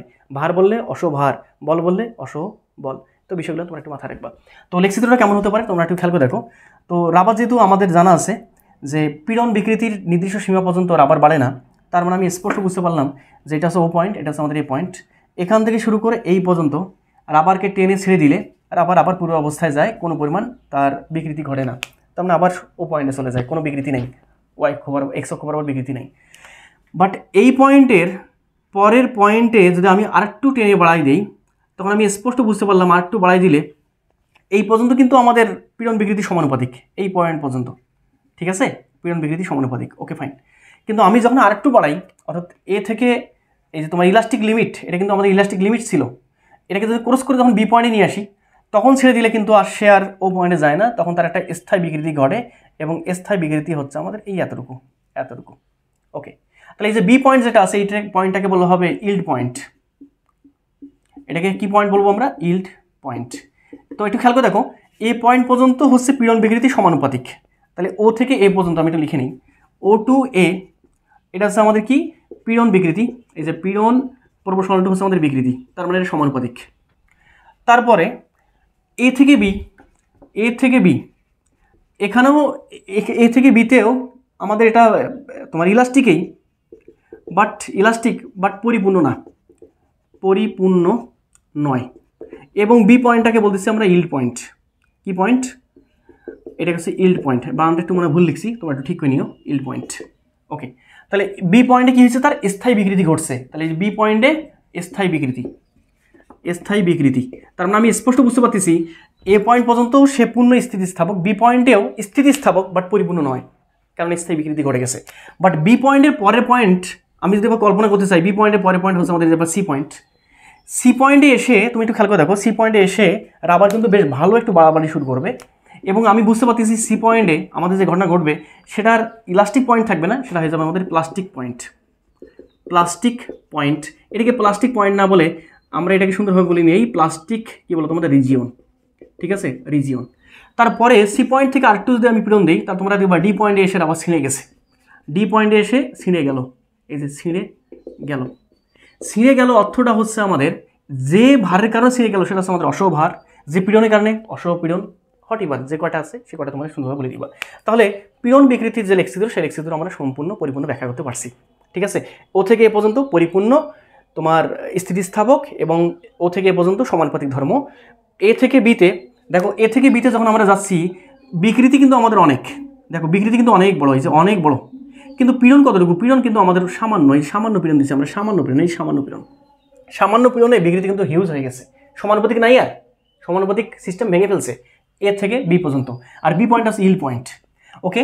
তারপর সি পয়েন্টে এসে তার মানে ও থেকে এ পর্যন্ত পরিপূর্ণ স্থিতিস্থাপক, ও থেকে বি পর্যন্ত স্থিতিস্থাপক বাট স্থিতিস্থাপকতা হ্রাস করা শুরু করছে।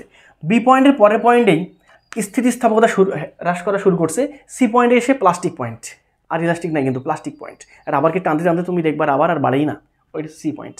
তারপরে একটু টান দিলে তোমার রাবার একদম থিনে চিকন হয়ে গিয়ে তাপমাত্রা সেখানে একটু প্রডিউস করবে, তাপমাত্রা প্রডিউস করে রাবার একটু ছিঁড়ে যাবে, সেই পয়েন্টটা হচ্ছে আমাদের ডি পয়েন্ট।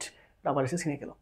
যে ভারের কারণে ছিঁড়বে অসহভার, যে তোমার পীড়নের কারণে ছিঁড়বে অসহপীড়ন, যে বলের কারণে ছিঁড়বে অসহবল, যা আছে তাই। যে ভরের কারণে ছিঁড়বে অসহভর, ব্যাস এ টু জেড তোমাদের বলে দিচ্ছি। তো তোমরা বুঝতে পারছো পীড়ন বিকৃতি লেখচিত্র কেমন হবে স্থিতিস্থাপক বস্তুর ক্ষেত্রে, তোমরা বুঝতে পারছো।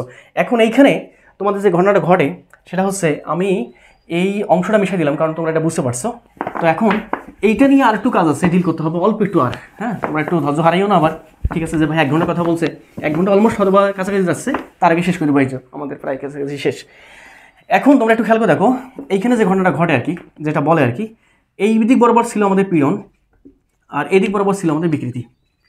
তো একটু খেয়াল করে দেখো, পীড়ন বিকৃতি লেখচিত্র কিন্তু আমাদের এটা ছিল সমানুপাতিক পর্যন্ত। তো এখন একটু খেয়াল করে দেখো, এরপরে তোমরা বুঝতে পারতেছো এরকম হতে পারে, কোনো সমস্যা নেই। ওই তোমরা বুঝতে পারতেছো এ পয়েন্ট, তারপরে যে বি পয়েন্ট, তারপরে সি পয়েন্ট, তারপর তোমরা বুঝতে পারতেছো ডি পয়েন্ট।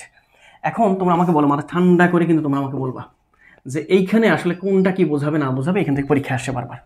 আচ্ছা, ও থেকে এ পর্যন্ত এই জায়গার তো আমাদের পরিপূর্ণ স্থিতিস্থাপক, হ্যাঁ। তাহলে দেখতে চাচ্ছি ও থেকে এ পর্যন্ত যে রিজিয়নটা আছে, অঞ্চলটা আছে, এটা ক্ষেত্রফলটা কি নির্দেশ করে? এটার এরিয়া। ভাই এটাকে যদি আমি নাম দিই ও এ, এটার নাম দিলাম হচ্ছে আমাদের এক্স, তাহলে বলো ও এ এক্স, এটা ত্রিভুজ। তাহলে এটার এরিয়া দেখতে চাচ্ছি আমরা কাকে নির্দেশ করে, এরিয়া কাকে নির্দেশ করে? তাহলে দেখি তো এটার এরিয়া কতটুকু আসে। এরিয়া আসে আমাদের ত্রিভুজের ক্ষেত্র, ত্রিভুজ, হ্যাঁ ও এক্স। তাহলে এই ত্রিভুজের ক্ষেত্রফল হাফ ইন্টু ভূমি গুণন উচ্চতা। ভূমি বলতে এতটুকু, এতটুকু বলতে বিকৃতি, ওয়াই এক্স অক্ষ বরাবর বিকৃতি, আর ওয়াই অক্ষ বরাবর এতটুকু মানে হচ্ছে আমাদের পীড়ন। তাহলে আমি বুঝতে পারতেছি এরিয়া ইজ ইকুয়াল টু হচ্ছে আমাদের হাফ ইন্টু পীড়ন গুণন হচ্ছে আমাদের কি বলতো, আমাদের গুণন হচ্ছে আমাদের বিকৃতি।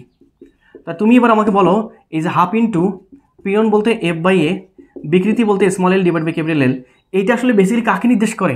অবশ্যই কাকে নির্দেশ করে? এটা নির্দেশ করে যেটা, সেটা হচ্ছে আমাদের কি, কাকে নির্দেশ করে? এটা নির্দেশ করে আমাদের একক আয়তনের সঞ্চিত শক্তিকে। তাহলে আমরা এটা বুঝতে পারতেছি এটা হচ্ছে আমাদের একক আয়তনের সঞ্চিত শক্তি, দ্যাট ইজ কি বলতো আমাদের ইউ ড্যাশ। সুন্দরভাবে মাথায় রাখবা, একদম মার করে রাখবা যে পীড়ন বনাম বিকৃতির লেখচিত্রের, পীড়ন বনাম বিকৃতির লেখচিত্রের তোমার পীড়ন বিকৃতি যে পর্যন্ত সমানুপাতিক, তার এক্স অক্ষের উপর তোমার যে আবদ্ধ ক্ষেত্রফল, সেই আবদ্ধ ক্ষেত্রফল কাকে নির্দেশ করবে?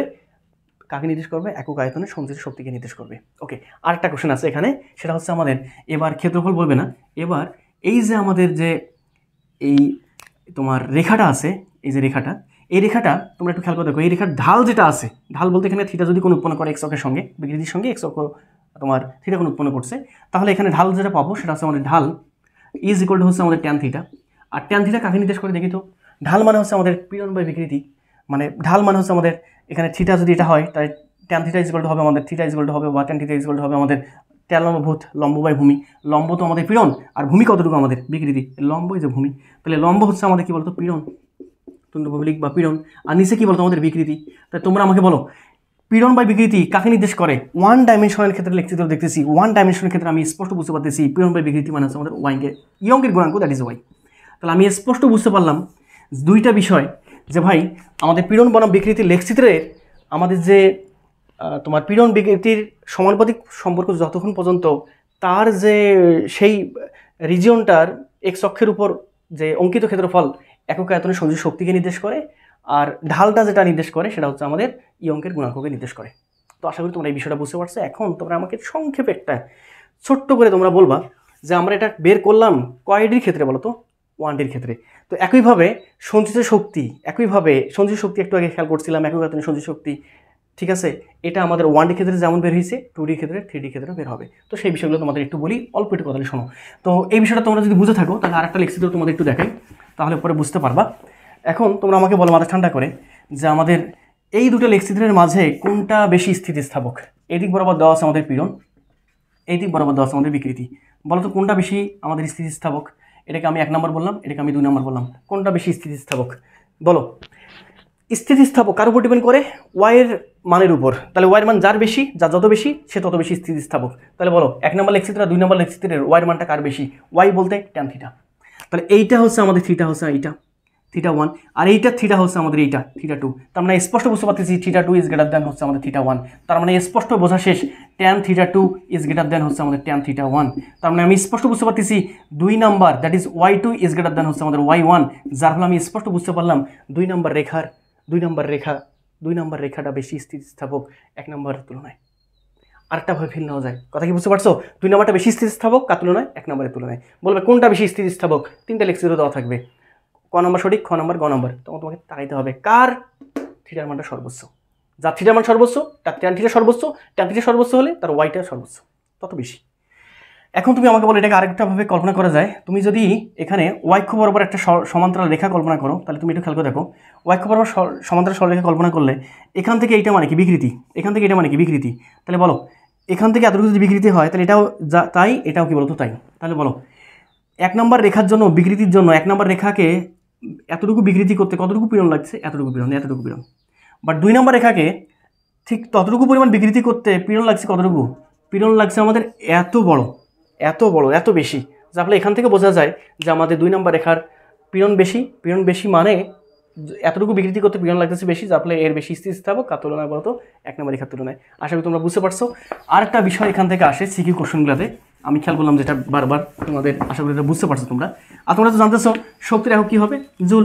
কাজের একক কী হবে? জুল। তো সেই বিষয়গুলো তোমরা এলেন পারবা আশা করি। এইবার একটু কাজ আছে, অল্প একটু কাজ। দেখো মাথা ঠান্ডা করে কিন্তু শেষ সময় আমরা চলে আসছি, টান উত্তেজনা আমরা এখন অবস্থান করতেছি। এখন তোমরা আমাকে বলো যে আমাদের যদি এইভাবে লেকচিত্র দেওয়া থাকে, দেওয়ার পর তোমরা দেখবা তোমাদের বইয়ে এইভাবে দেওয়ার পর এইভাবে দিয়ে দিছে, এটা বলছে তোমাদের ও পয়েন্ট, এটা এ পয়েন্ট, এটা বি পয়েন্ট, বুঝতে পারতেছো, সি পয়েন্ট, তারপর বিভিন্ন পয়েন্ট বলতে পারে।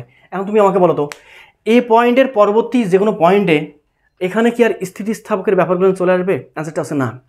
ও থেকে এ পর্যন্ত পরিপূর্ণ স্থিতিস্থাপক, বিতে এসেও স্থিতিস্থাপক থাকে, বাট বিয়ের পরবর্তীতে আর স্থিতিস্থাপক থাকে না, হ্রাস পেয়ে গেছে একদম পরিপূর্ণভাবে। তখন শুরু হয়ে গেছে কি বলতো, এই পর্যন্ত স্থিতিস্থাপকতা আছে, এই পর্যন্ত পরিপূর্ণ, এইখানে এসে একদম কমে 0, তারপরে শুরু হয়ে গেছে প্লাস্টিক রিজন, এই পয়েন্টে এসে পরিপূর্ণ প্লাস্টিক রিজন, আর এই পয়েন্টে তো ছিঁড়েই গেল। তার মানে আমি স্পষ্ট বুঝতে পারলাম এ পয়েন্ট ব্যতীত ও থেকে এ পয়েন্ট পর্যন্ত, খেয়াল করে দেখো, ও থেকে এ পয়েন্ট পর্যন্ত প্রত্যেকটা জায়গায় ঢাল সমান। দেখো না সমানভাবে রেখা উঠতেছে উপর দিকে, তাহলে প্রত্যেকটা পয়েন্টে কী সমান বলতো? ঢাল সমান। প্রত্যেকটা পয়েন্টে ঢাল সমান বিধায় ও থেকে এ পর্যন্ত একই পদার্থের ইয়াঙ্কের গুণাঙ্ক নির্দেশ করে। বাট তুমি যখন এ থেকে তোমার এ থেকে বিতে যাবা, দেখো ঢাল কিন্তু প্রত্যেকটা জায়গায় সমান না, এই পয়েন্টের ঢাল এই পয়েন্টের ঢাল সমান না, এই পয়েন্টের ঢাল সমান না, সমান না, ভিন্ন ভিন্ন ঢাল। তাহলে তুমি আমাকে বলো একই পদার্থের ভিন্ন ভিন্ন কি ইয়াঙ্কের গুণাঙ্ক হতে পারে? অ্যান্সারটা আছে না। যার ফলে এ থেকে এর পরবর্তী যে কোনো পয়েন্টেই আমরা কোনোভাবেই কী করতে পারবো না বলো তো, ইয়াংয়ের গুণাঙ্ক নির্ণয় করতে পারবো না। তাহলে ইয়াংয়ের গুণাঙ্ক কতটুকু পর্যন্ত নির্ণয় করা যাবে? ও থেকে এ পর্যন্ত। বিষয়গুলো তোমরা একটু মাথায় রাখবে জাস্ট এমসিকিউর জন্য। ওকে, তো এখন আমরা কিছু স্পেশাল গাণিতিক সমস্যা সমাধান করে নিব, জাস্ট হিন্টস নিব আমরা। তোমরা টেস্ট পেপার খুললেই তোমরা বুঝতে পারবো যে আসলে কী বলতেছে কেন না বলতেছে। তো প্রথমেই যেটা বলি আর কি আমি, সেটা হচ্ছে আমাদের সাপোজ আমাদের এখানে একটা রশি থাকবে, ঠিক আছে, রশি থাকবে, ইলাস্টিক আমাদের একটা বডি থাকতেছে বা ইলাস্টিক কিছু একটা থাকতেছে। তো এখন বলতেছে এই যে আমাদের যে তারটা আছে, ঠিক আছে, এই তারটা একটা ইলাস্টিক তার এবং এই ইলাস্টিক তারের আমাদের অসহ পীড়ন দেওয়া আছে। কি দেওয়া আছে আমাদের? অসহ পীড়নের মান দেওয়া আছে। তো অসহ পীড়নের মান কিছু একটা দেওয়া আছে, ওকে ফাইন থাকলো। এখন বলতেছে যদি এইখানে এই তারটাতে যদি এত কেজি ভরের একটা বস্তুকে 4 রেডিয়ান/সেকেন্ড বেগে ঘোরানো হয়, সেক্ষেত্রে তারটা ছিঁড়ে যাবে কিনা এটা তোমাকে দেখাইতে হবে। তখন তুমি কীভাবে ম্যাথগুলো সমাধান করবা? খুব সিম্পল জিনিস, তুমি যে কাজটা করবো, অসহ পীড়ন দেওয়া আছে। আচ্ছা, অসহ পীড়ন বলতে আমি বুঝতে পারতেছি পীড়ন মানে হচ্ছে আমাদের F/A। তাহলে এখান থেকে এই তারে ক্ষেত্রফল দেওয়া থাকবে, এই তারে কী দেওয়া থাকবে? ক্ষেত্রফল দেওয়া থাকবে। তাহলে অসহ পীড়নের মান কিছু একটা দেওয়া আছে, তাহলে আমাদের এখানে F/A এর মান হচ্ছে আমাদের কিছু একটা, বুঝলা? তাহলে এখান থেকে তুমি আমাকে বলো অসহ বল কতটুকু হবে? অসহ বল ইজিক্যাল টু হচ্ছে আমাদের এইখানে যা মান দেওয়া আছে তার সঙ্গে ক্ষেত্রফলটা গুণ হবে। তো এই পরিবাহী তার যদি এটা একটা যদি ওয়্যার থাকে, ঠিক আছে, এটা যদি তার হয়, তার সদৃশ হয়, তাহলে তার হয়তো ব্যাসার্ধ দেওয়া থাকবে, সেখান থেকে তুমি ক্ষেত্রফল বের করে নিবা, ক্ষেত্রফলের সঙ্গে এই মানটা যেটা দেওয়া থাকবে তা গুণ করে দিবা, তাহলে তুমি যা পাবা তাই তুমি পাচ্ছ এবার অসহ কি বলো তোমাদের বল। এটা হচ্ছে আমাদের অসহ বল। এখন অসহ বল বলতে বোঝাচ্ছে যে তুমি এই বলটা দিলে পরে ওই পুরো সিস্টেমটা কী হয়ে যাবে, মানে এই তারটা পুরো কী হয়ে যাবে? ছিঁড়ে যাবে, ঠিক আছে, ওইখানে আর সহ্য করতে পারে না এই বল দিয়ে। এখন তুমি একটু খেয়াল করে দেখো, মাথা ঠান্ডা করে। এখন যদি তুমি একটা বস্তুকে নিয়ে সাপোজ এইখানে তারের এইখানে তুমি একটা বস্তুকে রেখে তুমি চতুর্দিকে ঘোরাচ্ছ, সাপোজ তুমি যে কৌণিক বেগে ঘোরাচ্ছ সেটা হচ্ছে আমাদের 4 রেডিয়ান/সেকেন্ড। এই যে খেয়াল দেখো 4 রেডিয়ান/কি বলতো আমাদের সেকেন্ড। এত কৌণিক বেগে, দ্যাট ইজ এত ওমেগা বেগে তুমি ঘোরাচ্ছ, সেক্ষেত্রে এই তারটা অক্ষত থাকবে নাকি থাকবে না, বা ছিঁড়ে যাবে কি না, এটা তোমাকে দেখাইতে হবে। তখন তুমি কীভাবে করবা? তুমি অসহ বল বের করে ফেলছো। এখন তুমি দেখো তো এই পুরো বস্তুটাকে কৌণিক বেগে ঘোরাইতে, চতুর্দিকে কৌণিক বেগে ঘোরাইতে, বৃত্তাকার পথে ঘোরাইতে কতটুকু পরিমাণ বল লাগে? কেমনে বের করবা? তুমি জানো একটা বস্তুকে বৃত্তাকার পথে ঘোরাইতে গেলে কেন্দ্রমুখী বলের দরকার আছে, সেটা কতটুকু? সেটা F= হচ্ছে আমাদের m⍵² × r, জানা আছে তো? হ্যাঁ, তাহলে এখান থেকে তুমি m এর মান পাবা যতটুকু বস্তুকে নিয়ে ঘোরাচ্ছে, ওমেগার মান তোমার প্রশ্নে দেওয়াই থাকবে, আর বলতে সেটাও কিন্তু আমাদের দেওয়া থাকবে এই যে আমাদের যে পরিবাহী তারটা আছে, মানে তারটা যেটা আছে এই তারের দৈর্ঘ্যটা, ঠিক আছে, ওই তারের দৈর্ঘ্য যতটুকু হবে ওইটা হচ্ছে তার বৃত্তাকার পথের ব্যাসার্ধটা আমাদের। তাহলে এখান থেকে তুমি কি বের করবা? এফ এর মানটা বের করে নিবা, এই যে এফটা, কথা বুঝিও। এখন তুমি যদি দেখো যে আমাদের এইখানকার এফ এর মানটা আসছে 10 আর এইখানকার এফ এর মানটা হচ্ছে আমাদের 20, তাহলে এই তারটা ছিঁড়বে কিনা? অ্যান্সারটা হচ্ছে না, কারণ ঘোরাইতে তোমাকে বল লাগতেছে মাত্র 10 নিউটন, 10 কত মতো নিউটন, বাট তোমার তারটা ছিঁড়বে কত নিউটন বল হলে? 20 নিউটন হলে, 20 নিউটন হলে, অসহ বল হলে। তাহলে আমি স্পষ্ট বুঝতে পারতেছি যে আমাদের এই তারটাকে ঘোরাইতে 10 নিউটন বল লাগে, আর তারটা ছিঁড়ে যাবে সর্বোচ্চ কত বল হলে? 20 নিউটন বল হলে। তার মানে এই তারটা ছিঁড়বে না। বাট সামহাও যদি এমনটা হয়ে যায় যে ঘোরার জন্য প্রয়োজনীয় বল, বৃত্তাকার পথে ঘোরানোর জন্য প্রয়োজনীয় বল এবং অসহ বলের মান যদি আমাদের সমান হয়, অথবা এইখানকার মানটা, এইখানকার বলটা অর্থাৎ বৃত্তাকার পথে ঘোরানোর জন্য যে বলটা, এই বলের মানটা বেশি কার তুলনায়? অসহ বলের তুলনায়, তাহলে আমাদের ওই পুরো সিস্টেমটা বা আমাদের রশি যেটা আছে সেটা আমাদের কী হবে? ছিঁড়ে যাবে। তো এই যে ছেঁড়াছিঁড়ি ব্যাপারগুলো আশা করি তোমরা বুঝতে পারছো, এবং প্রশ্ন দেখা মাত্র কিন্তু তোমরা নিজেরাই সলভ করতে পারবো অনায়াসে। ওকে, তো এখন আমি এটা একটা গেল, এটা একটা টাইপ, ঠিক আছে, ছেঁড়াছিঁড়ি ব্যাপারগুলো একটা হচ্ছে টাইপ। আরেকটা টাইপ আছে যেটা খুব বেশি ইম্পর্টেন্ট, বোর্ড কোশ্চেনে সবচেয়ে বেশি মানে ক্রিটিক্যাল ব্যাপারগুলো এখানে ঘটে। আরেকটা ঘটবে কোথায় জানো? আরটা হচ্ছে আমাদের এই তোমার দুইটা তারকে, সাপোজ দুইটা তারকে একত্রিত করে দিচ্ছে এবং তোমাকে বলতেছে মিশ্রিত অবস্থায় ইয়াঙ্কের গুণাঙ্ক নির্ণয় করো, মানে তুল্য ইয়াঙ্কের গুণাঙ্ক নির্ণয় করতে হবে। তুল্য রোধের মান যেভাবে বের করছিল, এখানে আছে আমাদের তোমার মিশ্রণের ক্ষেত্রে তুল্য ইয়াঙ্কের গুণাঙ্ক নির্ণয় করতে হবে। তো ব্যাপারটা এরকমভাবে দেওয়া থাকবে, সাপোজ মনে করলাম যে আমাদের এইখানে খেয়াল দেখো, এইখানে একটা আমাদের সেই তোমার একটা এলিমেন্ট দেওয়া আছে, ওকে, তারপর এই যে এটা দৈর্ঘ্য যেটা, এটা হচ্ছে আমাদের L1, ঠিক আছে, আর এইখানে আর একটা আবার তার দেওয়া আছে যার দৈর্ঘ্য খেয়াল করে দেখো, যার দৈর্ঘ্যটা হচ্ছে আমাদের এতটুকু, যেটা হচ্ছে আমাদের L2, এটার প্রস্থচ্ছেদের ক্ষেত্রফল যা, এই তারের প্রস্থচ্ছেদের ক্ষেত্রফল তাই, এটাও এটাও আমাদের। Okay fine. এবার ঘটনা ঘটছে এরকমটা, বলতেছে যদি আমাদের এর ইয়াঙ্কের গুণাঙ্ক y1 হয়, এর ইয়াঙ্কের গুণাঙ্ক যদি আমাদের y2 হয়, তবে এই দুটার তুল্য ইয়াঙ্কের গুণাঙ্ক কত হবে নির্ণয় করো। তার মানে আমাকে বের করতে হবে যেটা, সেটা হচ্ছে আমাদের তুল্য ইয়াঙ্কের গুণাঙ্ক, তুল্য y = হট, এইটা আমাকে বের করতে হবে। তো তুমি নর্মালি বুঝতে পারতেছো কীভাবে বের করবা। তো এটা খেয়াল করে দেখো, তোমাকে হিন্টস দেয় বিষয়গুলোতে। তুমি জাস্ট এইখানে তুমি কি করবা, একটা সাপোজ এই এই এই পয়েন্ট বরাবর তুমি এফ বল প্রয়োগ করলা, অথবা একটা এম ভরে বস্তু ঝোলাই দিলা, যাতে পরে সেটা ওজন পাবে, ওজন কাজ করবে খেলা নিচের দিকে। তার মানে এই যে ক্রস সেকশনাল এরিয়াটা কতটুকু বল পাচ্ছে, সে বল পাচ্ছে আমাদের এফ পরিমাণ, মানে তার সেই বস্তুর ওজনের সমান। এ যদি এফ পায়, এই তারটা যদি এফ পায় বল, তাহলে এও কত পাবে, এফই পাবে, কারণ রাস্তা কটা ভাই, একটাই তো ভাই, একটাই তো আমাদের, হ্যাঁ রাস্তা একটা, তার মানে বল আমাদের একটাই পাচ্ছে। তাহলে আমি স্পষ্ট বুঝতে পারতেছি যে এখানে যতটুকু বল প্রয়োগ করা হচ্ছে, এখানে ততটুকু বল প্রয়োগ করা হচ্ছে, কারণ ক্রস সেকশনাল এরিয়াটাও তাই কিন্তু আমাদের। ওকে, তাহলে এখন তুমি একটু মাথা ঠান্ডা করে বের করবা যে আসলে কীভাবে বের করা যায়। কারণ তুমি আমাকে বলো, এইটাকে যদি আমি বল প্রয়োগ করি তাহলে পুরো সিস্টেমটা প্রসারিত হবে কি না? হ্যাঁ অবশ্যই প্রসারিত হবে। তুমি যদি বলতে চাও, মানে একটু বিষয়গুলো ভাবো, তাহলে বুঝতে পারবা যে ভাই আমাদের এখানে ঘটনা ঘটবে, এই প্রথম তারটা একটু বাড়বে, মানে আগে যা ছিল তার চেয়ে একটু বাড়ছে, এই যে একটু বাড়ছে, কতটুকু বাড়ছে, আগে ছিল এতটুকু, বাড়ছে আমাদের এতটুকু, তাহলে এতটুকু L1 বললাম। দ্বিতীয় তারটা আগে ছিল এতটুকু, এতটুকু বলতে তোমরা একটু খেয়াল করে দেখো, আগে ছিল অবশ্যই বাড়বে, এই যে বাড়ি গেছে, একটু খেয়াল করে দেখো, এই যে একটু বর্ধিত হয়ে গেছে। তাহলে মনে করলাম আগে ছিল হচ্ছে এতটুকু, এতটুকু বলতে একটু আইডিয়া করে নাও না, এতটুকু ছিল মনে করলাম আগে, এখন বাড়ছে হচ্ছে আমাদের এতটুকু, এতটুকু বলতে আমাদের L2। তাহলে আমি বলতে পারবো, অনায়াসে বলতে পারবো কিন্তু, যে ভাই এখানে আমাদের সত্যমতে একটা কিন্তু জিনিস আমি বুঝতে পারতেছি, সেটা কি, যে আমাদের এখানে L1 প্লাস L2 যেটা, সেটা হচ্ছে আমাদের L পরিবর্তিত অবস্থায়, এই অবস্থায়, ঠিক আছে, বল প্রযুক্ত করার পর আমাদের L1 প্লাস L2 হচ্ছে আমাদের L। ওকে, তাহলে আমাদের পরিবর্তিত অবস্থায় যেহেতু ইয়াঙ্কের গুণাঙ্ক বের করতে হবে, তাহলে ইয়াঙ্কের গুণাঙ্ক আমাদের জানা আছে, y ইকুয়াল টু হচ্ছে আমাদের এফ ক্যাপিটাল এল এ ইন্টু কি এল বলতো, স্মল এল। তার মানে পরিবর্তিত অবস্থায় যদি আমি তুল্য বা মিক্সড ইয়াঙ্কের গুণাঙ্ক বের করতে চাই, তাহলে আমাদের মিক্সড কি লাগবে, স্মল এল লাগবে। এফ তো আমাদের একটাই, এখানে যা এফ এখানে তাই, হ্যাঁ প্রসেসের ক্ষেত্রফলও তাই, এটার যা এটার তাই, তার মানে এটা সমস্যা নেই, শুধুমাত্র কি লাগবে আমাদের এল মিক্সড লাগবে। এল মিক্সড পাইলেই, আর যদি আমি এল পাই, এল বলতে মোট এল, মোট এল, এই যে এল দ্বারা বোঝাচ্ছে মোট এল, ঠিক আছে, এই যে এল দ্বারা বোঝাচ্ছে মিক্সড অবস্থা এল, ঠিক আছে। তাহলে এই কয়েকটা যদি আমি পাই, তাহলে আমি সব কিছু বের করতে পারবো। তাহলে তুমি আমাকে বলো এল মিক্সড কত, এখানে এল ক্যাপিটাল এল মিক্সড, মিশ্র অবস্থায় ক্যাপিটাল এল এর মান কত, এইটা হচ্ছে আমাদের L1 ইনিশিয়াল অবস্থায়, এটা হচ্ছে আমাদের L2, তাহলে মিশ্র অবস্থায় এল মিক্সড হবে আমাদের L1 প্লাস কি বলতো আমাদের L2। তারপর লাগবে এবার আমাদের ছোটো হাতের এল মিক্সড, তাহলে ছোটো হাতের এল মিক্সড বলতে আমি এবার স্পষ্ট বুঝতে পারছি, সেটা মিক্সড ইজ ইকুয়াল টু হবে L1 প্লাস L2। তাহলে আমাকে বের করতে হবে এল মিক্সড ইজ ইকুয়াল টু হবে আমাদের L1। L1 বলতে আমি কোথা থেকে পাবো, এই যে ইয়াঙ্কের গুণাঙ্কের সূত্র থেকে পাবো। তাহলে ওয়াই ইজ ইকুয়াল টু হচ্ছে আমাদের এফ ক্যাপিটাল এল এ ইন্টু স্মল এল। তাহলে এখান থেকে আমাদের এল ইজ ইকুয়াল টু আসতেছে আমাদের কতটুকু আসতেছে, এল সমান হচ্ছে আমাদের এফ ক্যাপিটাল এল, তারপর থাকতেছে এ ইন্টু ওয়াই। তাহলে এখানে 1 যদি বলি, তাহলে এখানে হবে আমাদের কত বলতো L1, আর এখানে A1, এখানে Y1। এ তো দুটোর ক্ষেত্রে সেম, তাহলে 1 দেওয়া লাগতেছে না, তাহলে L1 ইজ ইকুয়াল টু হবে আমাদের এফ তো আবার সেম, এই জন্য 1 2 দিয়ে নেই, শুধুমাত্র 1 2 দিলাম কোথায়, L1 এ, আর কি বলতো Y1 এ, এই যে। তাহলে আমাদের L1 ইজ ইকুয়াল টু আসতেছে আমাদের এফ ইন্টু কি আসতেছে L1 ডিভাইডেড বাই হচ্ছে আমাদের এ ইন্টু Y1। ওকে, ঠিক একইভাবে সিমিলারলি L2 যেটা হবে, 1 এর জায়গায় 2 তুমি নিয়ে আসো, এফ তো সেম, কারণ একই রাস্তা একই পথ, L1 এর জায়গায় আমাদের এখানে হবে L2, দ্বিতীয় তারের ক্ষেত্রে এর জায়গায় আমাদের এই হচ্ছে, আর এখানে ওয়াই এর জায়গায় হচ্ছে আমাদের কত বলতো এখানে Y2। ওকে, তাহলে এবার তুমি আমাকে বলো মাথা ঠান্ডা করে, এল মিক্সড এবার কি লাগতেছে আমাদের এল মিক্সড। আচ্ছা একবারে কাজগুলো করা যেত। আচ্ছা আমি তোমাদের এখানে বলি, তাহলে এল মিক্সড কতটুকু পাবো আমি এখানে বের করতে পারবো না। আমি এল মিক্সডকে রিপ্লেস করবো কি দিয়ে ভাই, রিপ্লেস করবো এল মিক্সডকে রিপ্লেস করবো আমি এল মিক্সের জায়গায় নিয়ে আসবো ইয়াঙ্কের গুণাঙ্ক। তাহলে দেখো তো কতটুকু আসে, মাথা ঠান্ডা করে এখানে খেয়াল করে দেখো। তাহলে এখানে এল মিক্সড ইজ ইকুয়াল টু হবে আমাদের কতটুকু আসতেছে, একটু আলোচনা করে নাও।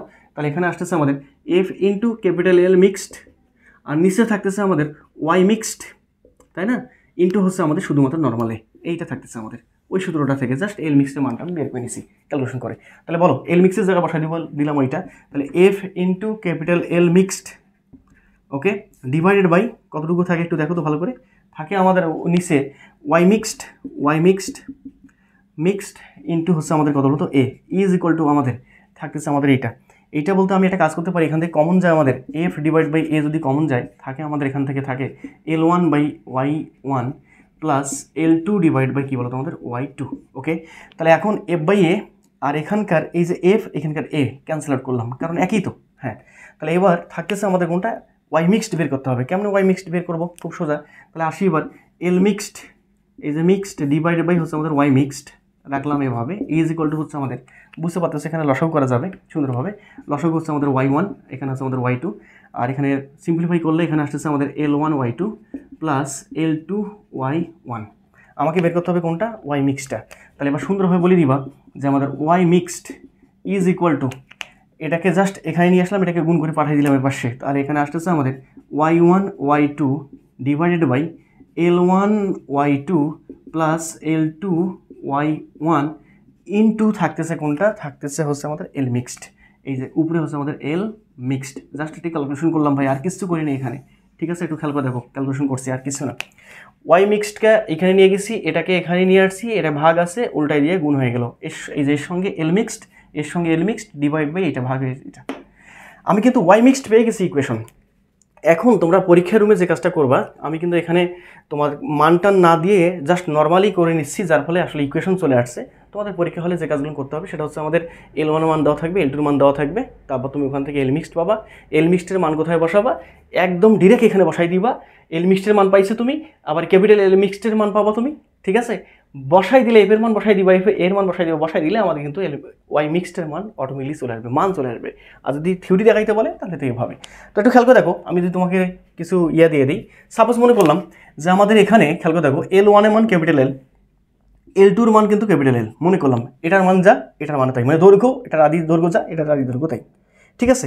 তাহলে এখানে তুমি একটু খেয়াল করে দেখো কি আসে আমাদের, তখন এখানে আসবে আমাদের Y mixed is equal to, আমাদের আসতেছে y1 y2 কোশ্চেনে দেওয়া থাকবে, আমি বসাই দিব সুন্দরভাবে, y1 y2 বসাই দিব।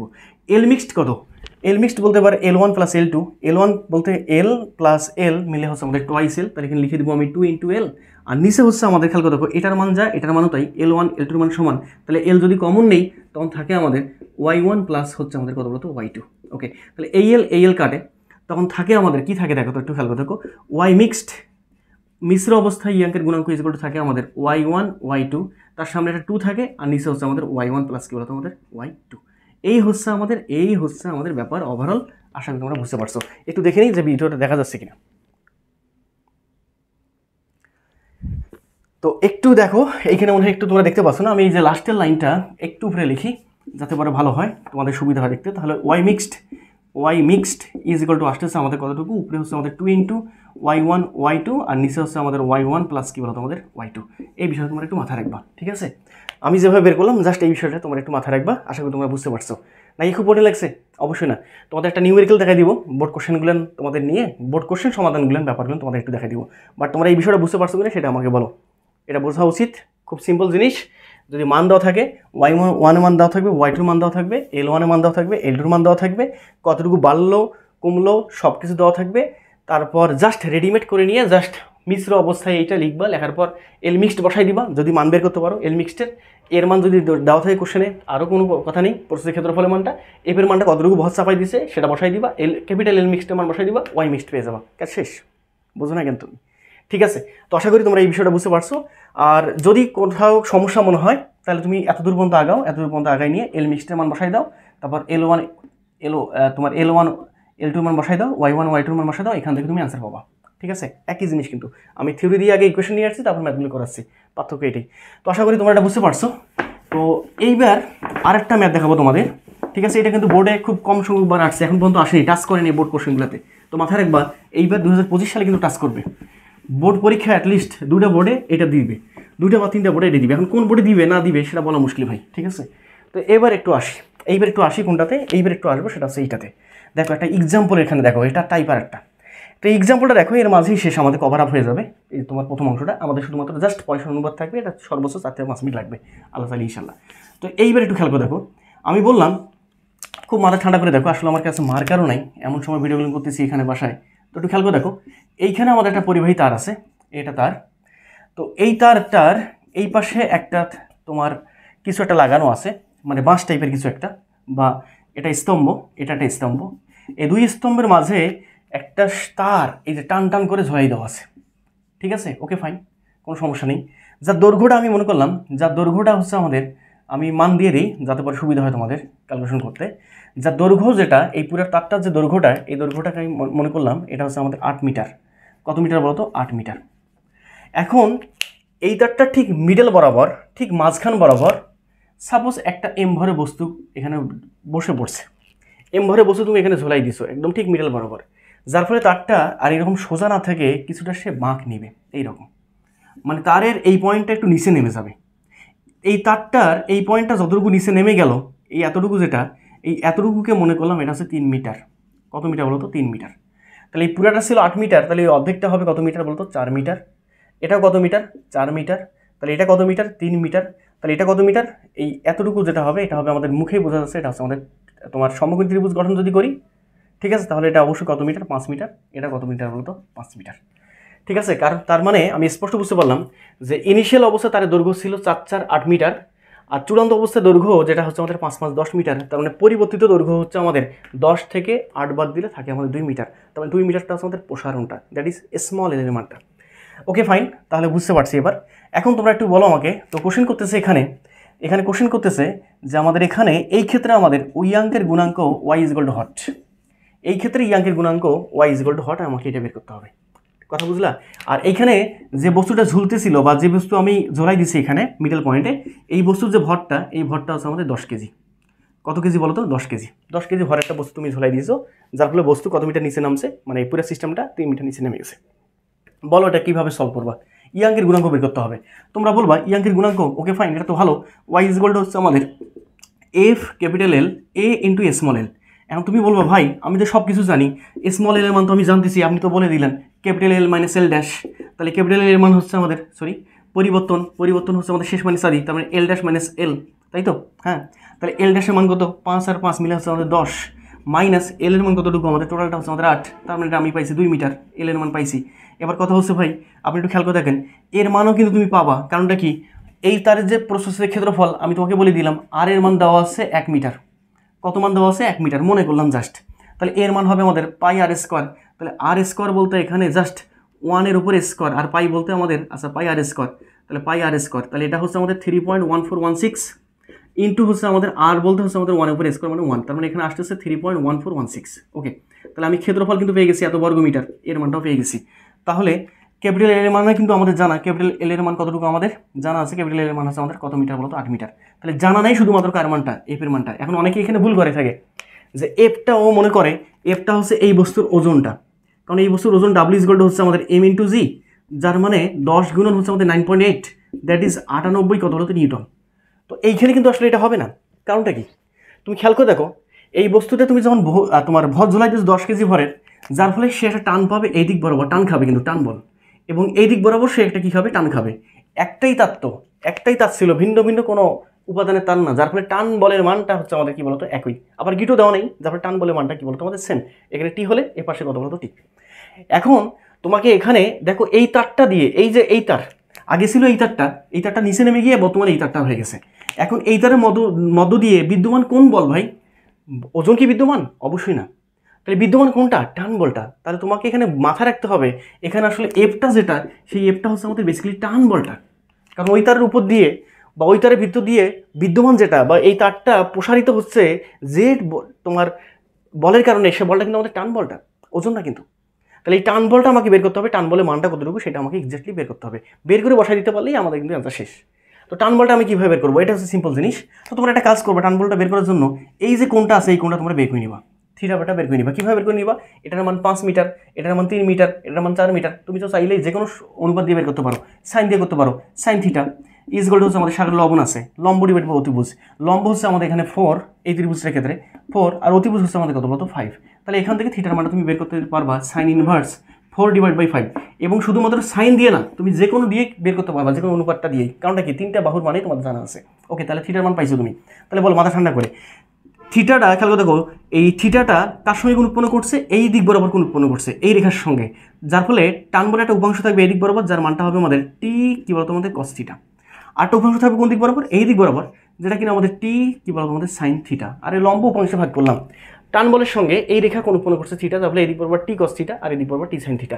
একইভাবে এই টানের ক্ষেত্রে এই দিক বরাবর এটা কোন যদি থিটা হয়, তাহলে এটা তো একই ত্রিভুজ, সদৃশকোণী ত্রিভুজ বা সদৃশ ত্রিভুজ, তাহলে থিটা হলে এটাও থিটা হবে, যার ফলে এই দিক বরাবর হবে আমাদের টি কথা বলতো সাইন থিটা, আর এই দিক বরাবর হবে আমাদের আরেকটা টি কস কি বলতো আমাদের থিটা, এই যে টি কস থিটা।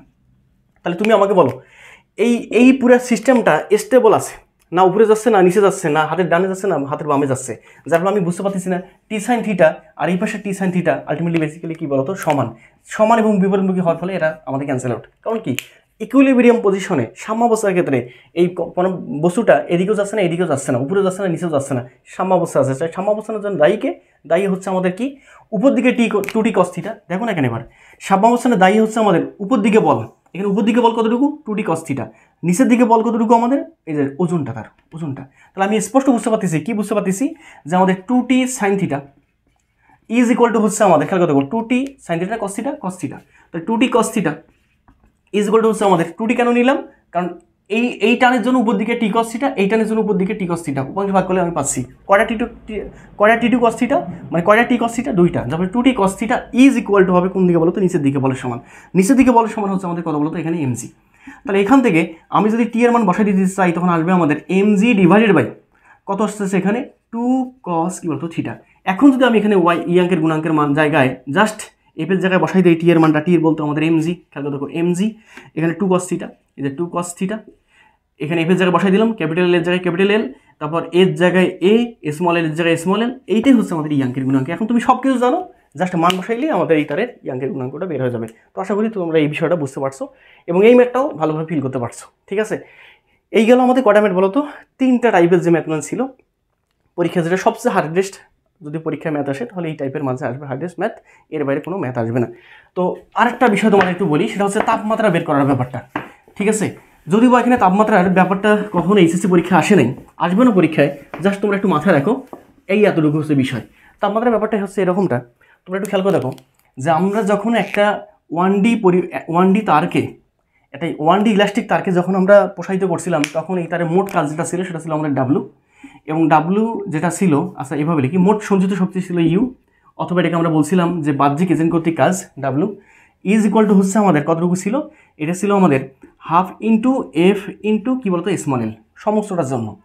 এখন আমাদের জানা আছে যে যদি আমরা কাজ করি, কৃত কাজটা তাপই উৎপন্ন হবে, কারণ তুমি রাবারকে যখন টানবা প্রসারিত করবা তখন কাজ এজেন্ট করলো, এই কাজটা কিন্তু এজেন্ট করছে, এজেন্ট যে পরিমাণ কাজ করলো এই কাজটা রাবার কি করবে শক্তি হিসেবে সঞ্চয় করবে।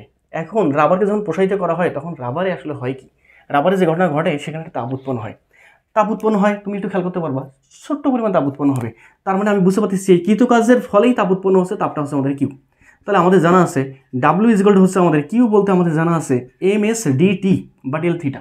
ঠিক আছে, এখন যদি আমি এই জায়গায় বসাই দিই ইউ এর জায়গায় অথবা ডাব্লিউ অফ এজেন্টের জায়গায়, তাহলে কি আসতেছে M S D T is equal to হচ্ছে আমাদের half into F into small L. তাহলে এখান থেকে বের করতে হবে কোনটা ডিটির মানটা, তাহলে ডিটি ইজ ইকুয়াল টু হচ্ছে আমাদের half into F into small L into ভাগ হয়ে যাবে, এখানে আসতেছে আমাদের এম ইন্টু এস। এখন তোমাদের এখানে একটু মেনশন করা দরকার যে আমাদের এখানে তাপমাত্রা পরিবর্তন কিন্তু আমরা পেয়ে যাচ্ছি, এখানে তাপমাত্রা পরিবর্তন অর্থাৎ ফাইনাল তাপমাত্রা মানে চারি তাপমাত্রা, বুঝতে পারতেছো তাপমাত্রার পরিবর্তন। তাহলে এখানে হাফ ইন্টু এফ থাকলো, এফ তো তোমরা বুঝতে পারতেছো কতটুকু হবে, এলটা তোমরা সেটাও জানো। আর এখানে এম বলতে ওই যে রাবারের যে ভরটা, ঠিক আছে, রাবারের যে ভরটা অথবা রাবারের যে তুমি ভরটা প্রয়োগ করবা প্রযুক্ত করবা সেই ভরটা আমাদের, আর এস বলতে হচ্ছে আমাদের আপেক্ষিক তাপ, কার সেটা ওই রাবারটা। ঠিক আছে, তো এটা খুব রেয়ার কেস, এটা পরীক্ষা আসে না, এটা এগুলো টাইপের কখনো কোশ্চেন পরীক্ষায় অন্তত সিকিউএ দিবে না। ঠিক আছে, সিকিউএ দিবে না, এমসিকিউ দিবে না, তুমি একটু মাথা রাখো জাস্ট, আর কিছু না। এবার চলে আসি আমরা পয়সন অনুপাত, আমাদের লাস্ট আজকের এই কনসেপ্ট। তো একটু দেখি আমরা পয়সন অনুপাত আসলে আমাদের কি বলে, তোমরা একটু দেখো সুন্দরভাবে পয়সনের কি বলতো আমাদের অনুপাত। তো এই পয়সন অনুপাত থেকে অনেকগুলো কথা আছে, ছেলেমেয়েরা এখানে ভুল করে অনেক বেশি, কারণ এটা সিকিউর জন্য অনেক বেশি ইম্পর্টেন্ট প্লাস এমসিকিউর জন্য এখানে অনেক বেশি ইম্পর্টেন্ট। তোমাদের বলে দিবে পয়সন অনুপাত নর্মাল পদার্থের ক্ষেত্রে কত, পরিসর কত, তারপর বলবে তোমাকে যে পয়সনের অনুপাত ঋণাত্মক হয়, নর্মাল ক্ষেত্রে ঋণাত্মক হয় না কেন, বাস্তবিক ক্ষেত্রে কত পরিসরটা, তারপর তাত্ত্বিক ক্ষেত্রে কত। তো তোমাদের এইগুলো ভুল করো, কনফিউশন ডাউট যাই বলো না কেন তোমরা এ টু জেড এখানে কভার আপ হয়ে যাবে ইনশাল্লাহ। মাথা ঠান্ডা করে একটু খেয়াল করে দেখো পয়সন আসলে বলতেছি কি। আমরা একটু পয়সন বলার আগে আমরা একটু নিজেরা চিন্তা ভাবনা করি তো যে আসলে পয়সন আসলে কী বলতে চাচ্ছিল, একটু খেয়াল করে যদি আমরা দেখি তাহলে আমরা খেয়াল করতে পারবো হয়তো বা। একটু খেয়াল করে দেখো যে আমাদের সাপোজ এইখানে আমি একটা ইলাস্টিক বডিকে কল্পনা করলাম, আমাদের এইখানে আমি একটা ইলাস্টিক বডিকে এখানে কল্পনা করলাম, একটু খেয়াল করে দেখো একটা ইলাস্টিক বডিকে কল্পনা করলাম। ওকে, তাহলে এই ইলাস্টিক বডির আদি দৈর্ঘ্য যেটা, সেই আদি দৈর্ঘ্যটা হচ্ছে আমাদের ক্যাপিটাল এল, আদি ব্যাস যেটা এটা হচ্ছে আমাদের ক্যাপিটাল আর। ওকে, তাহলে এই ইলাস্টিক বডিকে যদি আমি টান দিই অর্থাৎ এর উপর যদি উপযুক্ত ভর প্রয়োগ করি নিজ দিক বরাবর, তাহলে আমি স্পষ্ট বুঝতে পারতেছি ওজনের কারণে সে প্রসারিত হবে। প্রসারিত হয়ে গেলে দৈর্ঘ্য যদি যত বেশি বাড়বে আমাদের প্রস্থচ্ছেদের মানে প্রস্থটা যেটা 500টা কী হবে, সাইজটা কমে যাবে, রিডিউস হবে। মানে ব্যাপারটা এরকমটা হবে যে আমি যদি ওই কাজই করি তাহলে আমি স্পষ্ট বুঝতে পারতেছি আমাদের শেপটা, বর্তমান যে শেপটা, সেই শেপটা হবে আমাদের এইটা। কথা ক্লিয়ার? হ্যাঁ, ঠিক আছে। তাহলে এখন তুমি একটু খেয়াল করে দেখো, মাথা ঠান্ডা করে। বর্তমানে যে দৈর্ঘ্যটা হয়েছে সেই দৈর্ঘ্যটা হচ্ছে আমাদের এতটুকু, এতটুকু বলতে আমরা এটাকে বললাম এল ড্যাশ। আর বর্তমান যে ব্যাসটা হয়েছে সেই ব্যাসটা হচ্ছে আমাদের এটাকে আমি বললাম কি বলতো, আর ড্যাশ। তাহলে তোমরা এবার আমাকে বলো মাথা ঠান্ডা করে, আমি যদি বলি দৈর্ঘ্য পরিবর্তন কতটুকু হবে, আমি তোমাকে বললাম যে দৈর্ঘ্য পরিবর্তন, দেখো দৈর্ঘ্য পরিবর্তন কতটুকু হবে, তুমি বলবা দৈর্ঘ্য পরিবর্তন এটা হচ্ছে আমাদের ফাইনাল মাইনাস ইনিশিয়াল, ফাইনাল এল ড্যাশ, ইনিশিয়াল হচ্ছে আমাদের এল। তাহলে এইটা কতটুকু হচ্ছে, এইটা হচ্ছে আমাদের এইখানকার চিত্র থেকে এতটুকু, এতটুকু মানে এটাকে বললাম আমরা ডেল্টা অফ এল। তাহলে এটা হবে আমাদের delta of L. Okay fine. এবার একটু খেয়াল করে দেখো তোমরা মাথা ঠান্ডা করে, কীরকম খেয়াল করবা। এইবার দৈর্ঘ্য পরিবর্তন তোমরা পাইছো। এবার যদি আমি বলি যে 500 পরিবর্তন কতটুকু হবে, দেখো 500 পরিবর্তন, 500 পরিবর্তন যদি আমি 500 পরিবর্তন হিসাব করতে চাই তাহলে দেখি তো 500 পরিবর্তন কতটুকু হয়। 500 পরিবর্তনকে কীভাবে প্রকাশ করবো? আচ্ছা 500 পরিবর্তন কতটুকু সেটা আমাকে আগে বলো। আগে ছিল 5টা, মানে ব্যাসটা ছিল আমাদের আর, এখন হয়ে গেছে আর ড্যাশ। তাহলে এবার 500 পরিবর্তন হবে এইটা প্লাস এইটা, কেমনে বের করবো? জাস্ট কি করব, এইটা আর এইটা, তাই না? হ্যাঁ, তাহলে এটা কেমনে বের করবো, যে আমাদের টোটালটা থেকে বর্তমানটা বাদ দিব, টোটালটা থেকে বর্তমানটা বাদ দিব, অর্থাৎ 500 পরিবর্তন বলতে ফাইনাল মাইনাস ইনিশিয়াল। তাহলে ফাইনাল 500 পরিবর্তন কতটুকু আমাদের, মানে ফাইনাল 500 কতটুকু, আর ড্যাশ। লিখো তোমরা আর ড্যাশ মাইনাস ইনিশিয়াল কতটুকু, ইনিশিয়াল হচ্ছে আমাদের আর। এই একটু খেয়াল করে দেখো, এইটাকে আমরা প্রকাশ করবো ডেল্টা অফ কী দ্বারা বলো তো, আর দ্বারা করলাম। এখন তুমি একটু খেয়াল করে দেখো ডেল্টা অফ আরটা আমাদের এখানে নেগেটিভ না পজিটিভ? অবশ্যই নেগেটিভ। কারণটা কি, এখানে এল ড্যাশ ছিল বড়, এলটা ছিল ছোটো, যার ফলে পজিটিভ মান আসছিল। বাট এখানে আমি স্পষ্ট বুঝতে পারতেছি আর ড্যাশের মানটা ছোটো, আর এর মানটা বড়, যার ফলে এখানে বিয়োগ করলে আমাদের আসবে মাইনাস, অন্তর্ফল করলে মাইনাস আসবে। তাহলে তোমরা আমাকে বলো মাথা ঠান্ডা করে, আমি স্পষ্ট বুঝতে পারতেছি দৈর্ঘ্য যে হারে, খেয়াল করে দেখো দৈর্ঘ্য যে হারে বৃদ্ধি পাচ্ছে 500টাও কিন্তু সেই হারে কী হচ্ছে, কমে যাচ্ছে, রিডিউস হচ্ছে। যার ফলে আমাদের পয়সন সাহেব যে কাজটা করছে সেটা উনি বলছে যে স্থিতিস্থাপক সীমার মাঝে দৈর্ঘ্য পরিবর্তন, দেখো স্থিতিস্থাপক সীমার মাঝে 500 পরিবর্তন মানে 500 বিকৃতি, এভাবে বলছে উনি, যে পয়সন বলছে যে স্থিতিস্থাপক সীমার মাঝে 500 বিকৃতি এবং দৈর্ঘ্য বিকৃতির পরস্পর সমানুপাতিক। তাহলে কি বলছে উনি, 500 বিকৃতি, খেয়াল করে দেখো 500 বিকৃতি, উনি কিন্তু 500 পরিবর্তন বলেনি, 500 বিকৃতি এবং দৈর্ঘ্য বিকৃতি, খেয়াল করে দেখো দৈর্ঘ্য বিকৃতি এইটা হচ্ছে সমানুপাতিক স্থিতিস্থাপক সীমার মাঝে। তাহলে তোমরা আমাকে বলো 500 বিকৃতি বলতে আসলে আমাদের বোঝাচ্ছে কোনটা? 500 বিকৃতি বলতে বিকৃতি তো নাকি, বিকৃতি তো, হ্যাঁ। তাহলে 500 বিকৃতি বলতে আমাদের বোঝা শেষ যে আমাদের উপরে হবে পরিবর্তন, পরিবর্তন বলতে আমি বুঝতে পারতেছি ডেল আর, আর নিচে হবে আমাদের আদি বলতে ক্যাপিটাল আর দেওয়া আছে আমাদের এখানে, ইজ ইকুয়াল টু কতটুকু আসতেছে এখানে, মাথা ঠান্ডা করে তোমরা আমাকে বলো। যেখানে আসতেছে আমি বাংলাটা লিখি আগে তাহলে সুবিধা হবে। তাহলে এখানে আমাদের 500 পরিবর্তন ইজ ইকুয়াল টু হচ্ছে একটা সিগমা ধ্রুবক নিয়ে আসলাম সমানুপাতিক কোঠায় গিয়ে, এবং যাকে বলবো পয়সন অনুপাত, আর এখানে হচ্ছে আমাদের দৈর্ঘ্য বিকৃতি। তাহলে এখান থেকে তোমরা আমাকে বলো মাথা ঠান্ডা করে, এবার তোমরা আমাকে বলো যে আমাদের সিগমা ইজ ইকুয়াল টু আসতেছে আমাদের 500 বলো পরিবর্তন, আচ্ছা 500 পরিবর্তন না 500 বিকৃতি, ভুল লিখতেছি কেন, 500 বিকৃতি, দুঃখিত। আর তাহলে এখানে 500 বিকৃতি আর নিচে হচ্ছে আমাদের কি বলতো, আমাদের দৈর্ঘ্য বিকৃতি, সুন্দরভাবে লিখে দিবা দৈর্ঘ্য বিকৃতি। তাহলে এবার তোমরা আমাকে সূত্রটা একটু বলো ঠান্ডা মাথায় যে কি আসতেছে আমাদের এখানে। তাহলে বলো, তার আগে একটা বিষয় খেয়াল করে দেখো যে এই পুরো ইকুয়েশনে 500 বিকৃতির, খেয়াল করে দেখো এই পুরো ইকুয়েশনে 500 বিকৃতি যদি আমাদের বাড়ে, মানে দৈর্ঘ্য যদি বাড়ে 500টা আমাদের কী হয়ে যাচ্ছে, কমে যাচ্ছে। দৈর্ঘ্য বাড়লে দৈর্ঘ্য বিকৃতি যদি আমাদের পজিটিভ হয় তাহলে 500 বিকৃতি কেমন হচ্ছে, আমাদের নেগেটিভ, এখান থেকে দেখা যাচ্ছে। যার ফলে এইখানে একটা কী দেওয়া লাগে বলতো, সামনে মাইনাস দেওয়া লাগে। মাইনাস দ্বারা আমরা বুঝতেছি এটা দুইটাভাবে মাইনাস দ্বারা বোঝানো যায়। প্রথমটা হচ্ছে আমাদের দৈর্ঘ্য বিকৃতি যদি বাড়ে 500 বিকৃতি কেমন হচ্ছে, কমতেছে, যার ফলে মাইনাস সাইন, সম্পর্ক সমানুপাতিক বাট কেমন বলতো, মাইনাস, ঋণাত্মক। তাহলে এখান থেকে তোমরা আমাকে বলো সূত্রটা কি আসছে আমাদের, এখানে আসতেছে 500 বিকৃতি বলতে আমি স্পষ্ট বুঝতে পারতেছি, 500 বিকৃতি বলতে আমাদের জানা আছে যে আমাদের তোমার উপরে হবে পরিবর্তন ডিভাইড বাই কি বলতো, আদি। পরিবর্তন বলতে আমাদের কতটুকু, ডেল্টা আর, দেখো এই যে ডেল্টা আর ডিভাইড বাই আদিটা হচ্ছে আমাদের কতটুকু, এখানে আর, এই যে এখানে দেওয়া আছে আর নিচে দৈর্ঘ্য বিকৃতি বলতে পরিবর্তন বলতে ডেল্টা এল, আর আদিটা হচ্ছে আমাদের ক্যাপিটাল এল। তো সুন্দরভাবে যদি এটাকে সাজাই নিই, সুন্দরভাবে যদি আমি সাজাই নিই, তখন আমি লিখতে পারবো যে আমাদের পয়সন অনুপাত সিগমা ইজ ইকুয়াল টু আসতেছে আমাদের কতটুকু আসতেছে, খেয়াল করে দেখো তো কতটুকু আসে, ডেল্টা আর গুণন হচ্ছে আমাদের ক্যাপিটাল এল, আর নিচে হচ্ছে আমাদের ডেল্টা এল গুণন হচ্ছে আমাদের কত বলতো, ক্যাপিটাল আর। এইটা হচ্ছে আমাদের পয়সন অনুপাত, সামনেটা কি দেওয়া লাগে, মাইনাস। কথা কি বোঝা গেছে? হ্যাঁ। তো আমাদের পয়সন অনুপাতের যে ব্যাপারটা, সে ব্যাপারটা কিন্তু আমরা বুঝতে পারছি। এখন তোমরা আমাকে বলো পয়সন অনুপাতের একক এবং মাত্রা কি? এটার আমাদের একক এবং মাত্রা কি? একক এবং মাত্রা। আচ্ছা, পয়সন অনুপাতের একক এবং মাত্রা কি থাকবে? অ্যান্সারটা হচ্ছে না, কারণ একই জাতীয় রাশির অনুপাত, যা ফলে একক থাকবে না, মাত্রা থাকবে না। এখন এখানে একটু ব্যাপারগুলো ঘরে, তোমাদের একটু ব্যাপারগুলো বোঝাই। সেটা হচ্ছে পয়সন অনুপাতের যে সূত্রটা, আমরা কিন্তু এটা মিশাই দিলাম। হ্যাঁ, এটা মিশাই দিলাম আমি, কারণ আমরা অলরেডি এটা বুঝে ফেলছি। তাহলে জাস্ট আমি একটু শুধুমাত্র উপরে লিখে ফেলি একটু, যে পয়সন অনুপাত সিগমা ইজ ইকুয়াল টু পাচ্ছি আমরা, কি পাচ্ছি আমরা, মাইনাস কতটুকু পাইলাম আমরা, delta R divide by delta L divide by কী বলতো, ক্যাপিটাল এল। বিষয়টা যাতে আমরা একটু মাথায় রাখি। আচ্ছা, এইখানে তোমাদের একটু কথা বলে রাখা ভালো, যাতে করে সুবিধা হয়। তোমরা এটা তো বুঝতেই পারতেছো, পয়সন অনুপাতের যে বেসিক সূত্রটা, সে বেসিক সূত্র কিন্তু আমাদের এইটা বাংলাটা লিখলাম আমি। হ্যাঁ, বাংলাটা রাখলাম এভাবে। এইখানে পয়সন অনুপাতের দেখো একটা রেঞ্জ আছে, কীভাবে রেঞ্জগুলো না হয় সেই বিষয়গুলো তোমাদের একটু বোঝাই। দেখো, আমাদের পয়সন অনুপাতের তাত্ত্বিকভাবে যে মানটা, দেখো এটা হচ্ছে তাত্ত্বিকভাবে মান, তাত্ত্বিক যে মানটা, এই মানটা হচ্ছে আমাদের -1 থেকে শুরু করে, সিগমার মানটা -1 থেকে শুরু করে +½ পর্যন্ত। বাট আমাদের যদি বাস্তবিক ক্ষেত্রে আমরা যদি বলি, বাস্তবিক মানটা সেটা হচ্ছে আমাদের 0 থেকে শুরু করে সিগমার মানটা হবে আমাদের, পয়সন অনুপাতের মানটা হবে আমাদের ½ পর্যন্ত। এবং অধিকাংশ মেটালের ক্ষেত্রে, দেখো একটু লিখে রাখি, অধিকাংশ মেটালের ক্ষেত্রে যদি আমি বলি, তাহলে পয়সন অনুপাত হবে 0.33। তার মানে সেটা হচ্ছে পজিটিভ। খেয়াল করে দেখো। আচ্ছা, তাত্ত্বিকভাবে আর বাস্তবিকভাবে বলতে কি বোঝাচ্ছে সেটা তোমাদের একটু বোঝাই। তাত্ত্বিকভাবে ব্যাপারটা এরকমটা যে এটা কিন্তু আসলে বাস্তবে সম্ভব না, জাস্ট কল্পনাতে। তবে বিশেষ কিছু পদার্থ আছে যাদের ক্ষেত্রে পাওয়া যায়, আমি সেটা স্টেপ বাই স্টেপ তোমাদের বলতেছি। আচ্ছা, বাস্তবিক ক্ষেত্রে কীভাবে মানটা পজিটিভ, বাস্তবিক ক্ষেত্রে মানটা কীভাবে পজিটিভ সেটা একটু তোমরা খেয়াল করে দেখো। আচ্ছা, পয়সন অনুপাতের সূত্রটা কী ছিল? সিগমা ইজ ইকুয়াল টু হচ্ছে আমাদের পার্শ্ব বিকৃতি বাই দৈর্ঘ্য বিকৃতি, তাই তো? হ্যাঁ, তাহলে তুমি আমাকে বলো, এই মাইনাস কিন্তু আমাদের সূত্রেরই মাইনাস, ঠিক আছে?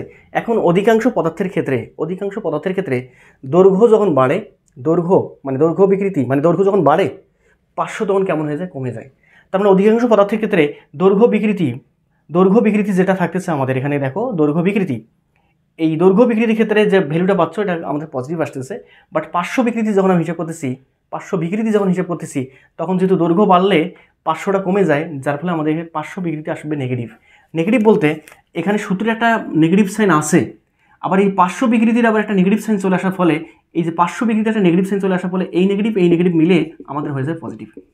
যার ফলে অধিকাংশ তোমার পদার্থের ক্ষেত্রে আমাদের বাস্তবিক যে মানটা হয়, মানে অধিকাংশ পদার্থের ক্ষেত্রে আমরা যেটা দেখি, চোখের দেখা যেটা, সেটা আমাদের পজিটিভ ভ্যালু পাওয়া যায় সিগমার মানটা। এখন তোমরা বলবা যে ভাই আপনি তো একটু আগে মাইনাস বসাইলেন, ওটা মাইনাস বসাইছি কেন?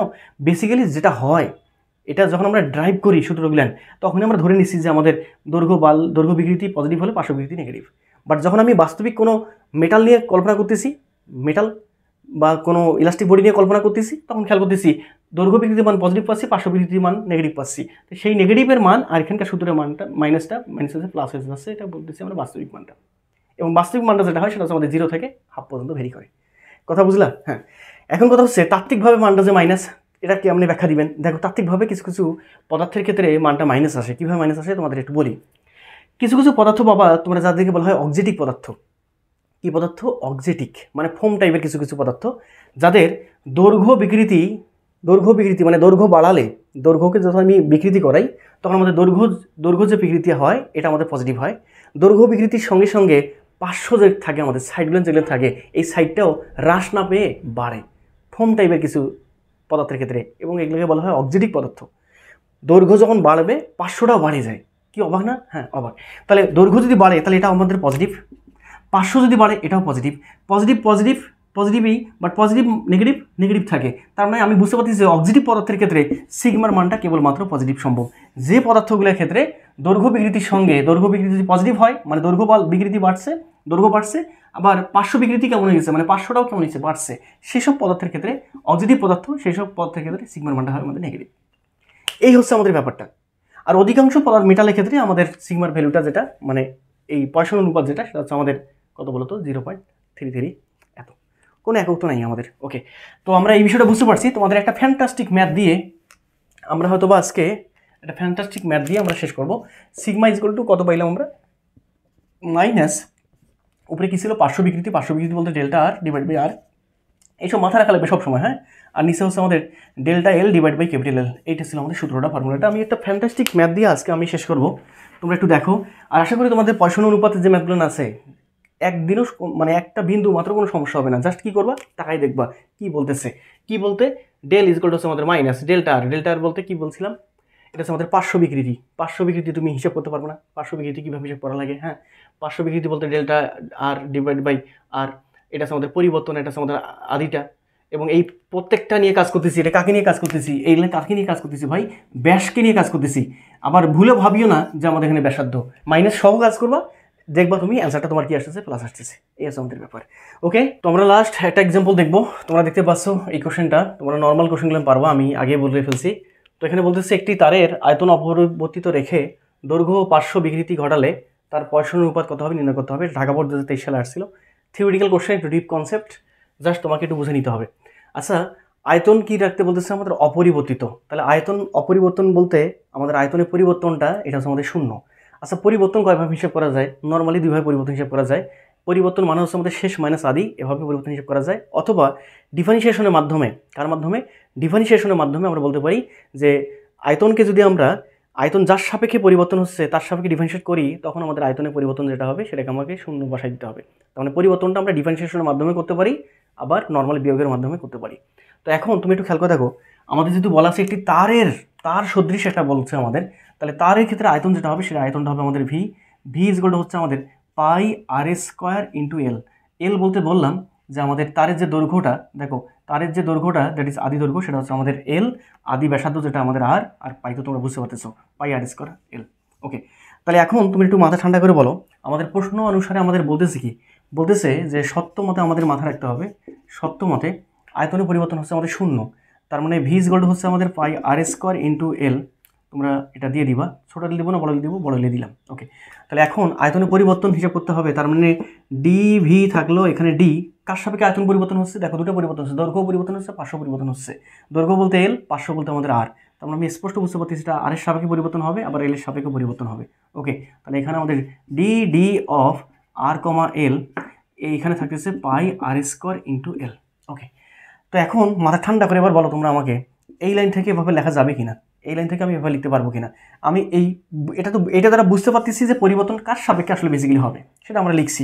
এখন আমি বলতে পারবো না যে ডিভি ইজ ইকুয়াল টু হচ্ছে আমাদের ডি ইন্টু, খেয়াল করে দেখো এখানে পাই আর স্কোয়ার এল, লেখা যাবে কিনা। হ্যাঁ, এখান থেকে এটা ক্যান্সেল আউট করে দিলাম, সমস্যা কি, জাস্ট বোঝার জন্য এটা লিখছিলাম।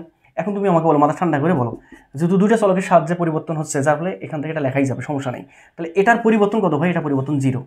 তাহলে এখানে থাকতেছে পাইটাকে বাইরে বের করে নাও, পাই ইন্টু ডি থাকলো আর স্কোয়ার ইন্টু এল। তাহলে এবার পাইকে যদি ভাগ করে দেই, গুণ আশেপাশে ভাগ হয়ে যাবে, তখন থাকতেছে আমাদের 0 ইজ ইকুয়াল টু হচ্ছে আমাদের ডি ইন্টু আর স্কোয়ার ইন্টু এল। এর পরের লাইন আসলে তুমি কি লিখতে পারবা, 0 ইজ ইকুয়াল টু হচ্ছে আমাদের, দেখো পার্শিয়াল ডিফারেন্সিয়েশন, মানে তোমাকে দুইবার ডিফারেন্সিয়েট করতে হবে, কার সাপেক্ষে, একবার আর এর সাপেক্ষে আর কে, একবার এল এর সাপেক্ষে এল কে।